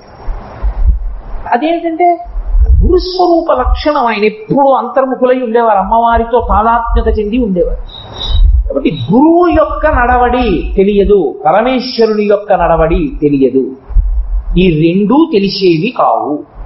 శంకరాచార్యుల వారు నర్మదా నది వరదలన్నింటినీ తన కమండలంలోకి పట్టేశారు. అలా ఎలా పట్టేస్తారండి అని మీరు అడిగారు అనుకోండి, అది హేతువునకు దొరికేది కాదు. అది ఆయన ప్రజ్ఞకి, ఆయన తపశ్శక్తికి, ఆయన యొక్క అనుష్ఠాన బలానికి సంబంధించినటువంటి విషయం. నర్మదా నది జలాల్ని కమండలంలోకి శంకరాచార్యుల వారు పడితే సముద్ర జలాలను అంతటినీ కూడా మహానుభావుడు ఔపోసన పట్టాడు అగస్త్య మహర్షి. ఎలా అంటే అంతే, వాళ్ళ శక్తి అటువంటిది. పరమేశ్వరుడు శ్రీకృష్ణావతారంలో ఒక పక్కన అక్కడ రథం మీద నిలబడి పైకెక్కుతున్నవాడిగా ఉంటూ ఉత్తరాగర్భంలోకి ప్రవేశించి పరీక్షితుని రక్షించాడు. ఎలా అంటే అంతే, అది ఆయన శక్తి. ఆయన శక్తి చేత దానిని ఆయన అలా ఆవిష్కరించగలడు. నేను 2 గంటల మంచినీళ్లు తాగకుండా ఉపన్యాసం చెప్పాను అనుకోండి, అలా ఎలా ఉంటారండి అంటే నేను 2 గంటలే మంచినీళ్ళు తాగకుండా చెప్పగలను, ఒక ఆయన 24 గంటలు రమిస్తూ చెప్పగలడు. అదే 2 గంటలే చెప్పలేకపోతున్నాను, 24 గంటలు ఎలా చెప్తానండి అంటే నీ శక్తి అంతే, ఆయన శక్తి. అది ఉపాసన బలాన్ని బట్టి మారేదే తప్ప ఇలా ఉండాలి చెప్పడం కుదరదు. అందుకని గురువు యొక్క నడవడి నీకు అర్థమయ్యేది కాదు. కాబట్టి గురువు నడవడికని ప్రశ్న చేసే ప్రయత్నం, దాన్ని తెలుసుకునే ప్రయత్నం, అనుకరించే ప్రయత్నము చేయవద్దు. ఇది శంకర భగవత్పాదులు ప్రశ్న వేస్తూ ప్రారంభంలోనే ఉపదేశంతో మొదలుపెట్టారు. అసలు ఆ ప్రశ్న వేయడంలోనే ఒక అవగాహన శిష్యుని పరంగా ఉంది, ఒక ఉపదేశం గురువు పరంగా ఉంది. కాబట్టి భగవన్ కిం ఉపాదేయం, ఏది స్వీకరించవలసినది. స్వీకరించుట అన్న మాటకి వినుట, చూచుట ఈ మాటలకు చాలా తేడా ఉంది. ఇంద్రియముల యొక్క ధర్మముగా చేసేవి కొన్ని. వచ్చి చూశానండి అన్నారనుకోండి, మీరది అయిపోవాలని ఏం లేదు. మానసికోల్లాసము అంటారు, అంటే కాసేపు సంతోషాన్ని పొందుట కొరకు కొన్ని చూస్తాం. ఒక నృత్య ప్రదర్శన చూడడానికి వెళ్ళారనుకోండి, మీరు నర్తకి అయిపోక్కర్లేదు, మీరు చూస్తే చాలు, చూసి సంతోషించి వెళ్ళిపోతారు. అయిపోగానే మీరు ఏదో మంచి వీణ కచేరీ జరుగుతోంది, మీరు వెళ్ళి విన్నారు, ఇప్పుడు మీరు వైణికులు అయిపోలేరు వెంటనే, కానీ విని అబ్బా ఎంత గొప్పగా వాయించారండి అని వెళ్ళిపోయారు. ఇప్పుడు అది వినడానికి పనికొచ్చింది.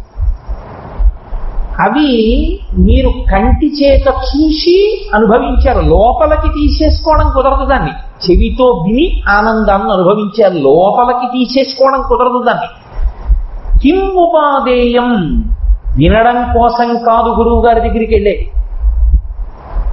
ఎప్పుడూ విన్నా మారనివాడు ఉంటాడు, ఎప్పుడూ విన్నా మారనివాడు త్రివేణీ సంగమంలో ఉన్న మొసలి లాంటి వాడు. వాడికి ఏం స్నాన ఫలితం వస్తుందా? మొసలికి స్నాన ఫలితం వేస్తారా? లేదు. ఒక్కసారి వెళ్ళి త్రివేణీ సంగమంలో శాస్త్రాన్ని ప్రమాణంగా స్వీకరించి స్నానం చేసిన భక్తుడి యొక్క సమస్త పాప రాశి ధ్వంసం అవుతుంది. మొసలికి ధ్వంసమైందా? అవదు. అవనట్టే గురువు దగ్గర నువ్వు ఎన్నాళ్ళ నుంచి కూర్చుని వింటున్నావు కాదు, నువ్వు ఎంత స్వీకరించావన్నది ప్రధానం. స్వీకరించడం అంటే నీది నాదైతే స్వీకరించినట్టు. నా దగ్గర ఉన్న 10 రూపాయలు మీకు ఇచ్చాననుకోండి, మీరు ఆ 10 రూపాయలు తీసేసుకున్నారు అనుకోండి, నేను ఇచ్చేసాను, మీరు పుచ్చేసుకున్నారు. ఇప్పుడు మీరు పుచ్చేసుకోగానే మీ దగ్గర 10 రూపాయలు ఉన్నాయి, మీరు 10 రూపాయలకి యజమాని అయ్యారు. కిం ఉపాదేయం, ఉపాదేయం అంటే స్వీకరించవలసినదేది. ఏది స్వీకరించాలి లోకంలో అంటే ఏదో చెవితో వినడమో కంటితో చూడడమో కాదు, అసలు ఇలా వచ్చినటువంటి ప్రతి చుక్క లోపలికి పుచ్చేసుకోవలసినది ఏది, తనలోకి వెళ్ళిపోవాలి అవన్నీ. అంత జాగ్రత్తగా వినవలసినది ఏది, అలా పుచ్చుకోవలసినది ఏది, ఇది శంకరాచార్యుల వారి ప్రశ్న. కిం ఉపాదేయం. లోకంలో అన్నిటికన్నా అంత జాగ్రత్తగా పుచ్చుకునేది దేంట్లోకి పుచ్చుకుంటారో తెలుసా? పాలు పిండేటప్పుడు పితుకుతారు. పాలు పిండేటప్పుడు ఒక్క ధార కూడా, ఎందుకంటే ఒక్కొక్క ఆవు ఒక్కొక్క గేదె యొక్క శిరము ఒక్కొక్కలా ఉంటుంది. ఒకటి చిన్నది ఉంటుంది, ఒకటి పొడుగ్గా ఉంటుంది, ఒకటి పెద్దదిగా ఉంటుంది, ఒకటి లావుగా ఉంటుంది. పట్టుకుని లాగినప్పుడు ధార అది పాలు పితికే వాళ్ళకి అనుభవం ఉంటుంది. ఇలా పితుకు పైన పట్టుకుని ఇలా కిందకి లాగితే అందులో ఉన్నటువంటి ద్రవం కిందకి రావడం వేళ్ళకి తెలుస్తుంది. పితుకు కింద సన్నటి కన్నం ఉంటుంది, అందులోంచి ఏదో ఇంజక్షన్లోంచి పొడిస్తే ఎంత వేగంగా ధార బయటికి వస్తుందో అంత వేగంగా చస్సను వస్తుంది. అది శిరాన్ని పట్టుకుని ఏ దిశలో పిండాలో ఆ దిశలో పిండకుండా పిండడమే ప్రయోజనంగా ఇలా అన్నాడు అనుకోండి, వాడి మొహం మీద పడతాయి పాలన్నీ వచ్చి, వాడి గుండెల మీద పడతాయి పాలన్నీ వచ్చి. అవి ఎప్పుడు పనికిరావు, ఇంకెందుకు పనికొస్తాయి? అవి పనికిరావు. అందుకే పాలు పిండేటప్పుడు పాలు పిండడం అనుభవం ఉన్నవాడే పాలు పిండాలి. వాడు గొంతు కూర్చుని రెండు మోకాళ్ళ మధ్యలో పాత్ర పట్టుకుని రెండు చేతులతో ఇలా పిండుతున్నా ఆ శిరములలో నుండి పితుకలలోంచి పడేటటువంటి ధారలు మాత్రం గిన్నెలోకి మాత్రమే పడతాయి. అంటే ఒక చుక్క కింద పడడానికి వీలు లేదు, అలా పడతాడు గిన్నెలోకి. గిన్నెలోకి పట్టి పాలు పిండేవాడు కూర్చోవడంలో, గిన్నె పట్టుకోవడంలో, పితుకులను లాగడంలో పాల చుక్క కింద పడకుండా పాలన్నీ ఎలా పిండుతాడో అలా గురువు నోటి వెంట వచ్చినటువంటి దాన్ని ఒక్క విషయం కిందకి జారి పడిపోకుండా చెవులనే దొప్పలతో నువ్వు పట్టుకోవాలి. కిం ఉపాదేయం, స్వీకరించవలసినదేది అంటే నేను జవాబుని తీసుకొచ్చేసాను ఆవుపాలలోకి. అంత జాగ్రత్తగా పుచ్చుకోవలసినది జీవితంలో ఏదైనా ఉన్నదా? ఇది శంకరుల యొక్క మొదటి ప్రశ్న. ఎందుకని? ఇది ప్రశ్నోత్తర రత్నమాలిక. అసలు ఇందులో ప్రతి చిన్న విషయం అంత జాగ్రత్తగా వినాలి. కాబట్టి అసలు ముందు శంకరాచార్యుల వారు దీనితోనే ప్రారంభం చేస్తున్నారు. ఇందులో ఎన్ని చిత్రాలంటే, మొట్టమొదట జీవితంలో ఏది చేసినా గురువుకి నమస్కారంతో ప్రారంభం. నిజానికి యథాశాస్త్రం చెప్పాలంటే వినాయక ప్రార్థనతో కూడా కాదు, గురు ప్రార్థనతోటే ప్రారంభం. రోజు ప్రారంభం చేసిన, పూజ ప్రారంభం చేసిన గురు ప్రార్థనతోటే. అటువంటి గురువు యొక్క పేరుతో స్తోత్రం ప్రారంభం కావాలి. అందుకని భగవన్ కిం ఉపాదేయం, స్వీకరించవలసినది ఏది, మేం పుచ్చుకోవలసినది ఏది? పుచ్చుకోవలసినది అన్నప్పుడు దేశము కాలము ఈ రెండిటిని బట్టి, అవస్థని బట్టి మారిపోతాయి లోకంలో. ఒకప్పుడు పుచ్చుకోవలసినది వేరొకప్పుడు పుచ్చుకోకూడదు. ఒక ఉదాహరణకి, ఆయన యథేచ్ఛగా దానాలు పుచ్చుకుంటూ ఉంటాడు, బోలెడంత డబ్బు పుచ్చుకుంటూ ఉంటాడు దానం. ఆయన దానికి అర్హుడు కాబట్టి ఇస్తూ ఉంటారు. ఆయన చేతికి సింహతలాటం వేశారనుకోండి, ఇప్పుడు ఆయనకి చేయి తాపి పుచ్చుకోకూడదు. ఒకసారి చేతికి సింహతలాటం వేస్తే ఇంకా చేతితో ఏది పుచ్చుకోకూడదు, ప్రతిగ్రహీతగా నిలబడకూడదు. అలా నిలబడిని చెయ్యి కాబట్టి సింహతలాటం వేస్తారు. పుచ్చుకోవాలన్నంత కాలం సింహతలాటం వేసుకోకూడదు. కాబట్టి పుచ్చుకోవడం అన్నది కొంతకాలం ఉంది, ఆ తర్వాత అర్హత ఉన్నాయి పుచ్చుకోకూడదు, ఎందుకంటే ఈ సింహతలాటం. అలాగే బ్రహ్మచారిగా పుచ్చుకోకూడదు, గృహస్థుగా పుచ్చుకోవచ్చు, సన్యాసిగా పుచ్చుకోకూడదు. పుచ్చుకోవడం పుచ్చుకోకపోవడం ఆశ్రమాన్ని బట్టి మారిపోయి. ఆరోగ్యంగా ఉన్నావు, సుఖంగా కావలసినంత పుచ్చుకోవచ్చు. అనారోగ్యం వచ్చింది, కొన్ని పుచ్చుకోకూడదు. ఎందుకంటే డాక్టర్ గారి దగ్గరికి వెళ్ళినప్పుడు వైద్యంలో ఔషధి ఒక్కటే చెప్పడు, పథ్యము అంటారు. దీన్ని తీసుకుంటూ దాన్ని పాటించు. ఇది తీసుకుంటూ అన్నప్పుడు ఇది తీసుకుంటూ పథ్యాన్ని మానేశాడు అనుకోండి, జబ్బు వచ్చేస్తుంది. ఏది తినవద్దని వైద్యుడు చెప్పాడో దాన్ని తీసుకోకూడదు, ఏది తినమని వైద్యుడు చెప్పాడో దాన్ని రుచి కోసం ఆపకూడదు, తినాలి. దాన్ని పథ్యం అంటారు. పథ్యం అంటే నీ ఔషధీతత్వము చేత శరీరము నిలబడేటటువంటి వ్యవస్థని పోషించగలిగిన ఆహార స్వీకార మార్గమునకు పథ్యమని పేరు. దానికి అప్పుడు రుచితో సంబంధం. అది నాకు ఇష్టం ఉండదండి, నీ తిననండి అనకూడదు. నీకు ఇష్టం ఉన్నా లేకపోయినా అలాగే తినాలి. నీకు ఇష్టం ఉన్నా అది నువ్వు తినకూడదు. ఇప్పుడు ఆ స్థితి ఏర్పడితే పథ్యం వచ్చిందండి ఆయనకంటారు. ఆయన పథ్యంగా తింటారండి అంటారు. అందుకే పెద్దలు అన్నం తింటున్నారు అనుకోండి, అంటే దేవతార్చన అంటారు. అక్కడికి వెళ్ళి ఆయన విస్తట్లో స్వీట్ లేకండి అనకూడదు, ఆయన పథ్యంగా స్వీకరిస్తూ ఉంటారు, ఆయనకి మధుర పదార్థం నిషిద్ధం అని చెప్పారు అంతే.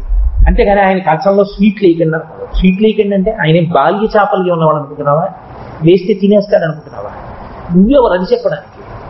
కాబట్టి మాట్లాడేటప్పుడు సంస్కారము తెలిసి ఉండి మాట్లాడాలి, సంస్కారము లేని వాక్కు మంచిది కాదు. కనుక అన్ని వేళలా అన్నీ మీరు తీసుకోగలరా, తీసుకోలేరు. కింబుపాదేయం, ఎప్పుడూ స్వీకరించవలసినదేది. వేదం చెప్పింది మనకి, భద్రం కర్ణీభి శృణుయామ దేవాః అంది. మా చెవులు ఎప్పుడూ మంగళకర వాక్కులు వినుగాక, ఎప్పుడూ అమంగళకర వాక్కులను వినకుండుగాక. లోకంలో మంగళకరమైన వాక్కులలోకెల్లా మంగళకరమైన వాక్యేది, గురువు నోటి నుండి వచ్చిన మాట. ఎందుకనేది ఆత్మోద్ధారకము, దానికి వయసుతో సంబంధం లేదు. సనక సనందనాదులు పరమశివుడి దగ్గర, యువకుడిగా ఉన్న శివుడి దగ్గర కూర్చుని నేర్చుకున్నారంటే నిజంగా యువకుడైన శివుడు, వృద్ధుడైన శివుడు అని కాదు, ఆత్మగా ఉన్న శివుడు అని అర్థం దానికి. కాబట్టి ఏ వయస్సుతో ఉండడం చేత నువ్వు నేర్చుకోవాలి, ఏ స్వీకరించాలి అన్నవి ఇతరమైన విషయములు మారతాయేమో కానీ గురువాక్యమును వినడం అన్నది ఆఖరి ఊపిరిలో కూడా గురువాక్యమును వినవలసినదే. ఆ గురువాక్యమే నీకు ఉద్ధారకము, నిన్ను ఎత్తి పెంచి పోషించగలిగినది. నువ్వు మళ్ళీ హీరోపాదులలోకి వెళ్ళిపోకుండా కాపాడగలిగినది గురువు యొక్క వాక్యం ఒక్కటే. కాబట్టి కిం ఉపాదేయం, స్వీకరించవలసినదేది. ఇప్పుడు శంకర భగవత్పాదులే గురుస్థానంలో కూర్చొని జవాబు చెప్తున్నారు. శిష్యస్థానంలో శంకరాచార్యుల వారు ప్రశ్న వేశారు. అంటే ఇప్పుడు శంకరాచార్యుల వారు శిష్యస్థానంలో కూర్చుని శంకరాచార్యుల వారిని వేసుకున్నారు అనుకోకూడదు. శంకరుడు శిష్యస్థానంలో కూర్చోగానే ప్రశ్న వేసినప్పుడు ఆయనకి గుర్తొచ్చేది ఎవరో తెలుసా? గోవింద భగవత్పాదాచార్యుల వారు గుర్తొస్తారు, వారి గురువు గారు గుర్తొస్తారు. మరి గురువు జ్ఞాపకానికి రాగానే శంకరుడు వేసిన సంబోధన ఏమిటి? భగవన్. అంటే నీ గురువు పట్ల నువ్వెంత మర్యాదతో ఉండాలన్నదే అందులో సందేశాత్మకం. రామాయణంలో రామచంద్రమూర్తి తరచు విశ్వామిత్రుడిని హే భగవన్ అంటుంటాడు. భగవన్ కింబుపాదేయం, స్వీకరించవలసినదేది. ఇప్పుడు శంకరుడు జవాబు చెప్తున్నారు. అంటే గోవింద భగవత్పాదులు చెప్పలేక చెప్తున్నారా అండి అని కాదు, మన కొరకు ఆ స్థానంలో మళ్ళీ పాత్ర పోషణం చేస్తున్నారు. చెప్తూ ఆయన అన్నారు గురువచనం. అంతే జవాబు. వచనం అన్న మాటకు అర్థం ఏంటో తెలుసా? పలుకు. పలుకు తెలుగు మాట, నోటి వెంట వచ్చిన మాట. గురువచనం, గురువు గారి మాట విను, ఎప్పుడూ స్వీకరించు. ఎప్పుడు, ఇప్పుడు, అప్పుడు అని లేదు, ఎప్పుడూ స్వీకరించవలసినదేది గురువాక్యం ఒక్కటే. ఆత్మబుద్ధి సుఖంచైవా గురుబుద్ధి విశేషతః. గురువు నోటి వెంట వచ్చినటువంటి మాట ఆశీర్వచనమే, ఆత్మోద్ధారకమే. అది కాపాడి తీరుతుంది నీకు ఆ గురి ఉంటే. కాబట్టి ఎప్పుడూ గురువాక్యమును వినాలి.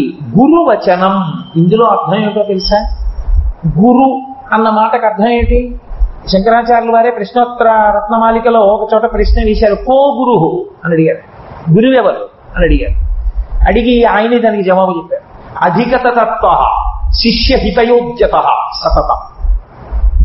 ఆయన గురువు అని చెప్పారు. అధిగత తత్వ, తత్వమును బాగా తెలుసుకున్నవాడు. తత్వం అంటే పరమేశ్వర స్వరూపం. పరమేశ్వర స్వరూపమును గూర్చి బాగా ఎరుకలోకి తెచ్చుకున్నవాడై, శాస్త్రమును, ఆచారమును, సంప్రదాయమును, వేదమును ప్రమాణముగా స్వీకరించి తెలుసుకున్నవాడై, అధిగత తత్వ, తాను తెలుసుకున్న కారణం చేత ఏది తెలియబడాలో అది తనకి తెలియబడింది కాబట్టి ఇప్పుడు తాను నిత్యతృప్తుడై ఈశ్వరునితో అనుసంధానమును పొందుతూ అద్వైతానుభూతి ఎందు కేవలముగా తాను నిలబడిపోయి తానొక్కడే ఆ స్థితిని పొందడము కాకుండా, అరే మిగిలిన వాళ్ళకి ఇది ఎలా అర్థం అవుతుందని ఉదారుడై కిందకి దిగి వచ్చి శిష్యులకు చెప్పేటటువంటి త్యాగపూరితమైనటువంటి అమృతతుల్యమైన మనస్సున్నవాడెవరో వాడు గురువు. కాబట్టి అధిగత తత్వ శిష్య హితయోగ్యత సతతం. ఎప్పుడు అలా ఉంటాడాయన? సతతం, ఎప్పుడూ. ఆఖరి ఊపిరి విడిచిపెట్టేసేటప్పుడు కూడా గురువు తాపత్రయం దేని గురించి? అరే నేను చెప్పే మంచి మాట ఏమైనా ఉందా ఇంకా ఎవరికైనా? శంకరాచార్యుల వారు అవతార పరిసమాప్తి చేస్తున్నారు. శిష్యులు అడిగారు, అయ్యా మీరు వెళ్ళిపో, అవతారాన్ని ఉపసంహారం చేస్తున్నారు, సముద్రం అంత వాంగ్మయం ఇచ్చారు, మాకు చెప్పేవాడు ఎవరు అని అడిగారు. మళ్ళీ శంకరులు ప్రధానమైన విషయాలన్నీ చెప్పారు. చిట్ట చివరి ఊపిరి పర్యంతము శిష్యులకి ఏది చెప్తే వాళ్ళు ఉద్ధరణ పొందుతారో అది చెప్పేటటువంటి స్వభావము ఉన్నవాడెవరో, తత్వమును తెలుసుకున్నవాడెవరో, అనుభవములోనికి తెచ్చుకున్నవాడెవరో ఆయన గురువు. అధిగత తత్వ శిష్య హితయోగ్యత సతతం కో గురువు అన్నప్పుడు అటువంటి గురు వచనం. వచనం అంటే వాక్కు. ఇప్పుడు గురువు కదలని వాడు. ఇది మీరు బాగా గుర్తుపెట్టుకోవాలి. గురువు కదలిక లేనివాడు. కదలిక లేని గురువు నుండి మిమ్మల్ని పవిత్రులను చేయగలిగినది ఒకటి కదులుతుంది, అది ఔదార్యము చేత. ఎప్పుడైనా అంతే మీకు లోకంలో కదలని దాని నుండి అత్యంత పవిత్రము చేయగలిగినది ఒకటి కదులుతూ వస్తూ ఉంటుంది.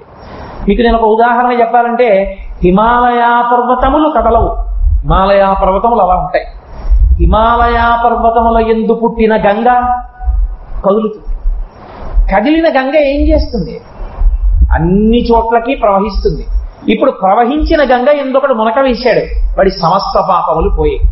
కదలని హిమాలయములు కదులుతున్న గంగకు ఆధారమై ఉన్నాయి. ఆ హిమాలయాలే కదిలిపోతే గంగకు ఆవిర్భావం లేదు. కదలని హిమాలయాలలోంచి కదిలే గంగ వచ్చింది. ఆ పైన ఉన్నటువంటి సూర్య భగవానుడి కిరణముల చేత బురదలో ఉండిపోయిన తామర మొగ్గ విచ్చుకుంటోంది, పద్మమవుతోంది. ఆ కిరణము దీని యొక్క వికసనమునకు కారణమైంది.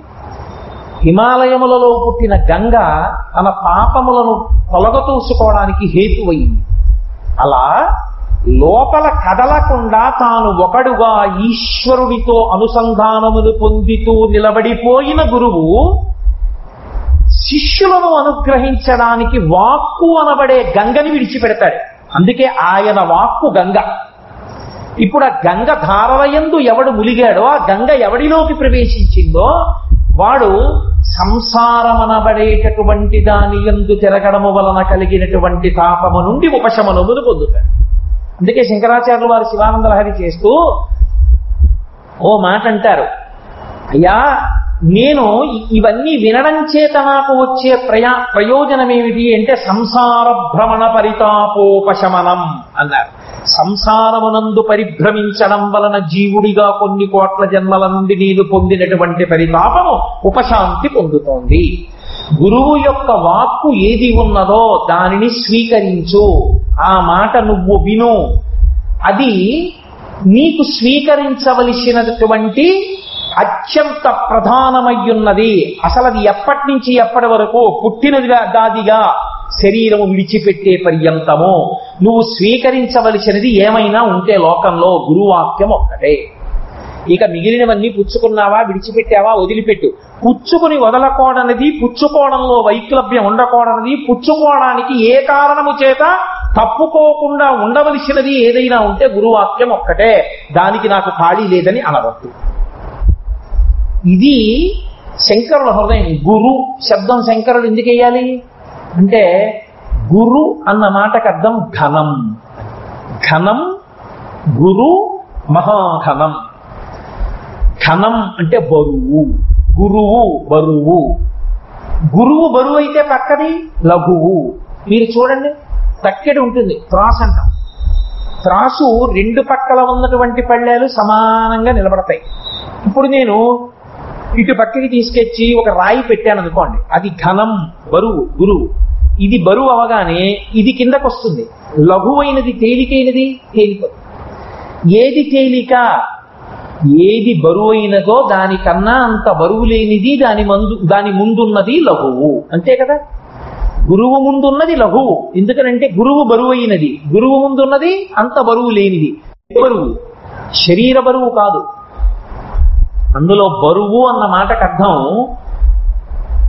ఆయన యొక్క జ్ఞానము, ఆయనకి ఈశ్వరునితో ఉన్నటువంటి అనుసంధానం, దాని చేత బరువు. నీకంత లేదు, నువ్వు ఇంకా ఆ స్థాయిని పొందలేదు, నువ్వు దానికి ప్రయత్నం చేస్తున్నావు, అందుకని నువ్వు లఘువు. అటువంటి గురువు పలికిన మాట ఏది ఉందో అది నువ్వు స్వీకరించాలి. ఆ గురువు ఎవరు? గురు బ్రహ్మ, గురు విష్ణు, గురుదేవో మహేశ్వర, గురు సాక్షాత్ పరబ్రహ్మ తస్మై శ్రీ గురవే నమః. గురువే బ్రహ్మ, గురువే విష్ణువు, గురువే శివుడు. మామూలుగా మీరు లోకంలో బ్రహ్మ సాక్షాత్కారం పొందాలంటే ఎంతో ప్రయత్నం చేయాలి, విష్ణు సాక్షాత్కారానికి ఎంతో చేయాలి, శివ సాక్షాత్కారానికి ఎంతో ప్రయత్నం చేయాలి. అంత ప్రయత్నం అవసరం లేకుండా మీ మాంసనేత్రముతో మీరు చూడడానికి వీలైనటువంటి త్రిమూర్త్యాత్మక స్వరూపమే గురువు. చాలా తేలికగా పరబ్రహ్మ దర్శనం పొందడానికి అనువైనటువంటి స్థితి ఏది అంటే గురు దర్శనము చేతని. పైగా మీకు గురు దర్శనము చేత ఒక మహోపకారం ఒకటి ఉంటుంది. ఏమిటో తెలుసా? గురు బ్రహ్మ, గురు విష్ణు, గురుర్దేవో మహేశ్వర. గురువే బ్రహ్మ, గురువే విష్ణువు, గురువే మహేశ్వరుడు. ఇప్పుడు నేను మహేశ్వరుడి పేరెత్తనండి, నేను శివుడి పేరెత్తనండి, గురువు విష్ణు ఒక్కటే అంటానండి అనడానికి కుదరదు. గురువు యందు బ్రహ్మ, గురువే విష్ణువు, గురువే శివుడు అయితే గురువు యందు అభేద స్థితి ఉంది కాదు. అభేద స్థితి మీ ప్రయత్నం లేకుండా మీకు పరమేశ్వరుని యొక్క రూపముల యందు ఒక్కటిగా చూడగలిగిన ప్రజ్ఞ దేని వలన వస్తుందంటే గురువుకి నమస్కారం చేయడంలోనే వస్తుంది. 2, గురువే బ్రహ్మ, గురువే విష్ణువు, గురువే శివుడైతే మీరు ఏ మంత్రోపాసన చెయ్యండి, గురువు గారి పాదాలు గుర్తుంటే చాలు. మీకు నేను ధ్యాన శ్లోకం ఇచ్చి ఈ ధ్యాన శ్లోకంలో దేవతా స్వరూపం ఇలా ఉంటుంది, మీరు బాగా పట్టుకుని ధ్యానం చేయండి అన్నాను అనుకోండి. ఏదో గాయత్రి చేసే వాళ్ళకి ముక్తా విద్రమహేమ నీల ధవళఛాయైర్ముఖైస్త్రీక్షణై అని ఓ శ్లోకం చెప్పి ఇలా ఉంటుంది, అమ్మవారి పాదాలు ఇలా ఉంటాయి పట్టుకోండి అంటే మనస్సు పట్టుకోలేకపోయింది అనుకోండి.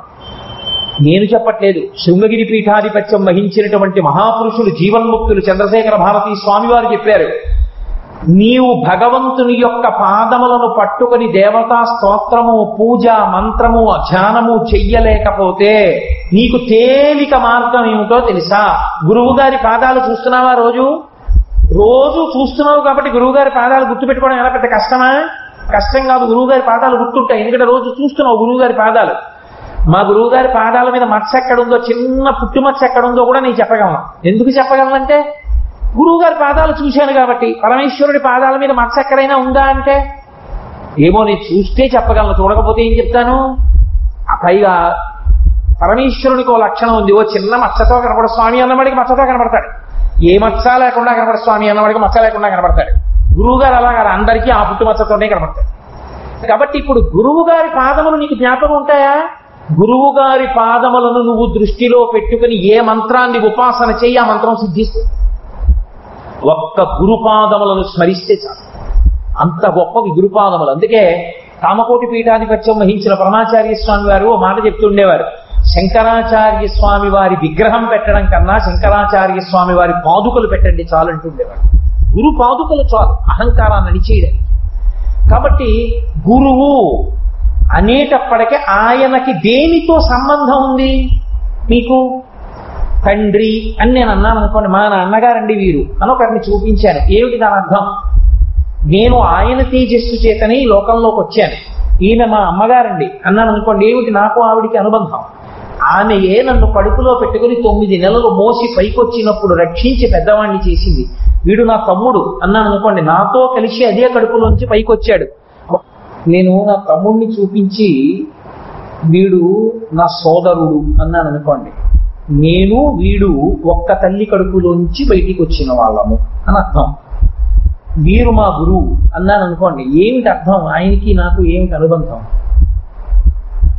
ఆయన ఏ శరీరముతో నేను ఈ లోకంలో తిరుగుతున్నానో ఇక మళ్ళీ అటువంటి శరీరములోకి రాకుండా చేయగలిగినటువంటి జ్ఞానమునైనా ఇవ్వగలరు, ఇక్కడ నాకు వచ్చిన ఆపదల నుండి గట్టెక్కించగలరు. నేను హీనోపాధులలోకి వెళ్ళిపోకుండా ఉత్తమమైనటువంటి గతులను పొందడానికి కావలసినటువంటి పుణ్యకర్మాచరణము నా చేత చేయించగలరు. నేను తప్పు త్రోవలో నడవకుండా నా మార్గాన్ని ఆయన దిద్దగలరు. అంటే ఇప్పుడు ఆయనకి నాకు ఉన్న అనుబంధం దేహ సంబంధం కాదు, ఐశ్వర్య సంబంధం కాదు, కార్యాలయ సంబంధం కాదు, ఇహమునందు ఏ ధన సంబంధము కాదు. ఆయనకి నాకు ఉన్న సంబంధము ఆత్మ సంబంధము. అందుకే లోకంలో ఎవరి ఆస్తి అయినా వాళ్ళ పిల్లలకి ఎడుతుంది. ఒక ఆయనకి ఆస్తి ఉందనుకోండి, ఆయన కొడుకులే పంచుకుంటారు, ఆయన కూతుళ్ళు పంచుకుంటారు. గురువు గారి ఐశ్వర్యాన్ని ఎవరు పంచుకుంటారు? కొడుకు పంచుకోవాలని నియమం ఏం లేదు. ద్రోణాచార్యుల వారి దగ్గర బ్రహ్మాస్త్రాన్ని ఉపసంహారం చేయడము ప్రయోగం చేయడము కూడా అర్జునుడికి వచ్చింది తప్ప అశ్వత్థామకి రాలేదు, ఇవ్వలేదత్తే ద్రోణాచార్యుడు. అంటే గురువు యొక్క ఆస్తి భక్తి జ్ఞాన వైరాగ్యములు. ఇవి ఎవరికి అబ్బుతాయి, ఎవరు పుచ్చుకుంటారు వాటిని అంటే శిష్యులు అందరూ పుచ్చుకుంటారు. అందుకే గురువు ఉదాహరణ. గురువు యొక్క ఆస్తి తన బిడ్డలొక్కరికే వెళ్ళదు, గురువు గారి ఆస్తి శిష్యులైన వారందరికీ వెళ్ళిపోతుంది.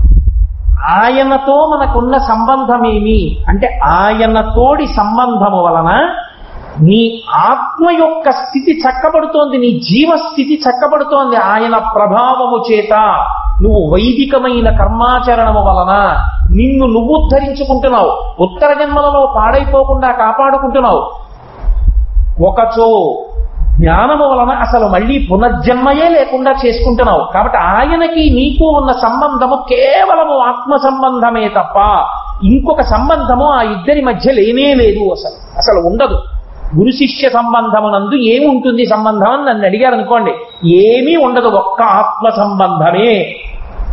మరి గురువు గారికి పంచలు చాపిచ్చాను కదండి, గురువు గారు 10 కాలాలు బతికుండడానికి చేస్తావు, నువ్వేం చేసినా ఆయన శరీరం విడిచిపెట్టేస్తే నీకు చెప్పేవాడు ఉండడం, అందుకు చేస్తున్నావు తప్ప యథార్థమునకు ఆయనకి నీకు ఉన్న సంబంధమేమి కేవలముగా ఆత్మ సంబంధము. అందుచేతనే గురువు లోకంలో ఏం చేస్తాడు, నీకు అర్థం కాకుండా పోయిన నీ యథార్థ స్వరూపాన్ని నీకు చెప్తాడు. అద్వైత సంప్రదాయంలో పూర్వాచార్యులు చెప్పినటువంటి కథ అని ఒక కథ చెప్తూ ఉంటారు. వెనకటికి ఒక రాజు రాజ్యం చేస్తూ ఉండేవాడు. అకస్మాత్తుగా శత్రువులు వచ్చి దండయాత్ర చేశారు. రాజు నిండు గర్భిణి అయిన తన భార్యని గుర్రం మీద కూర్చోబెట్టుకుని పారిపోయాడు రాజ్యం నుంచి. మంత్రికి ఒక్కడికే తెలుసు, భార్యతో కలిసి పారిపోయాడు. పరరాజు వచ్చాడు, రాజ్యం ఆక్రమించాడు. శత్రుశేషం ఉంచకూడదని ఆ రాజు ఎక్కడికో పారిపోయాడు, వెళ్ళి వెతికి పట్టుకోండి సైన్యాన్ని పంపించాడు.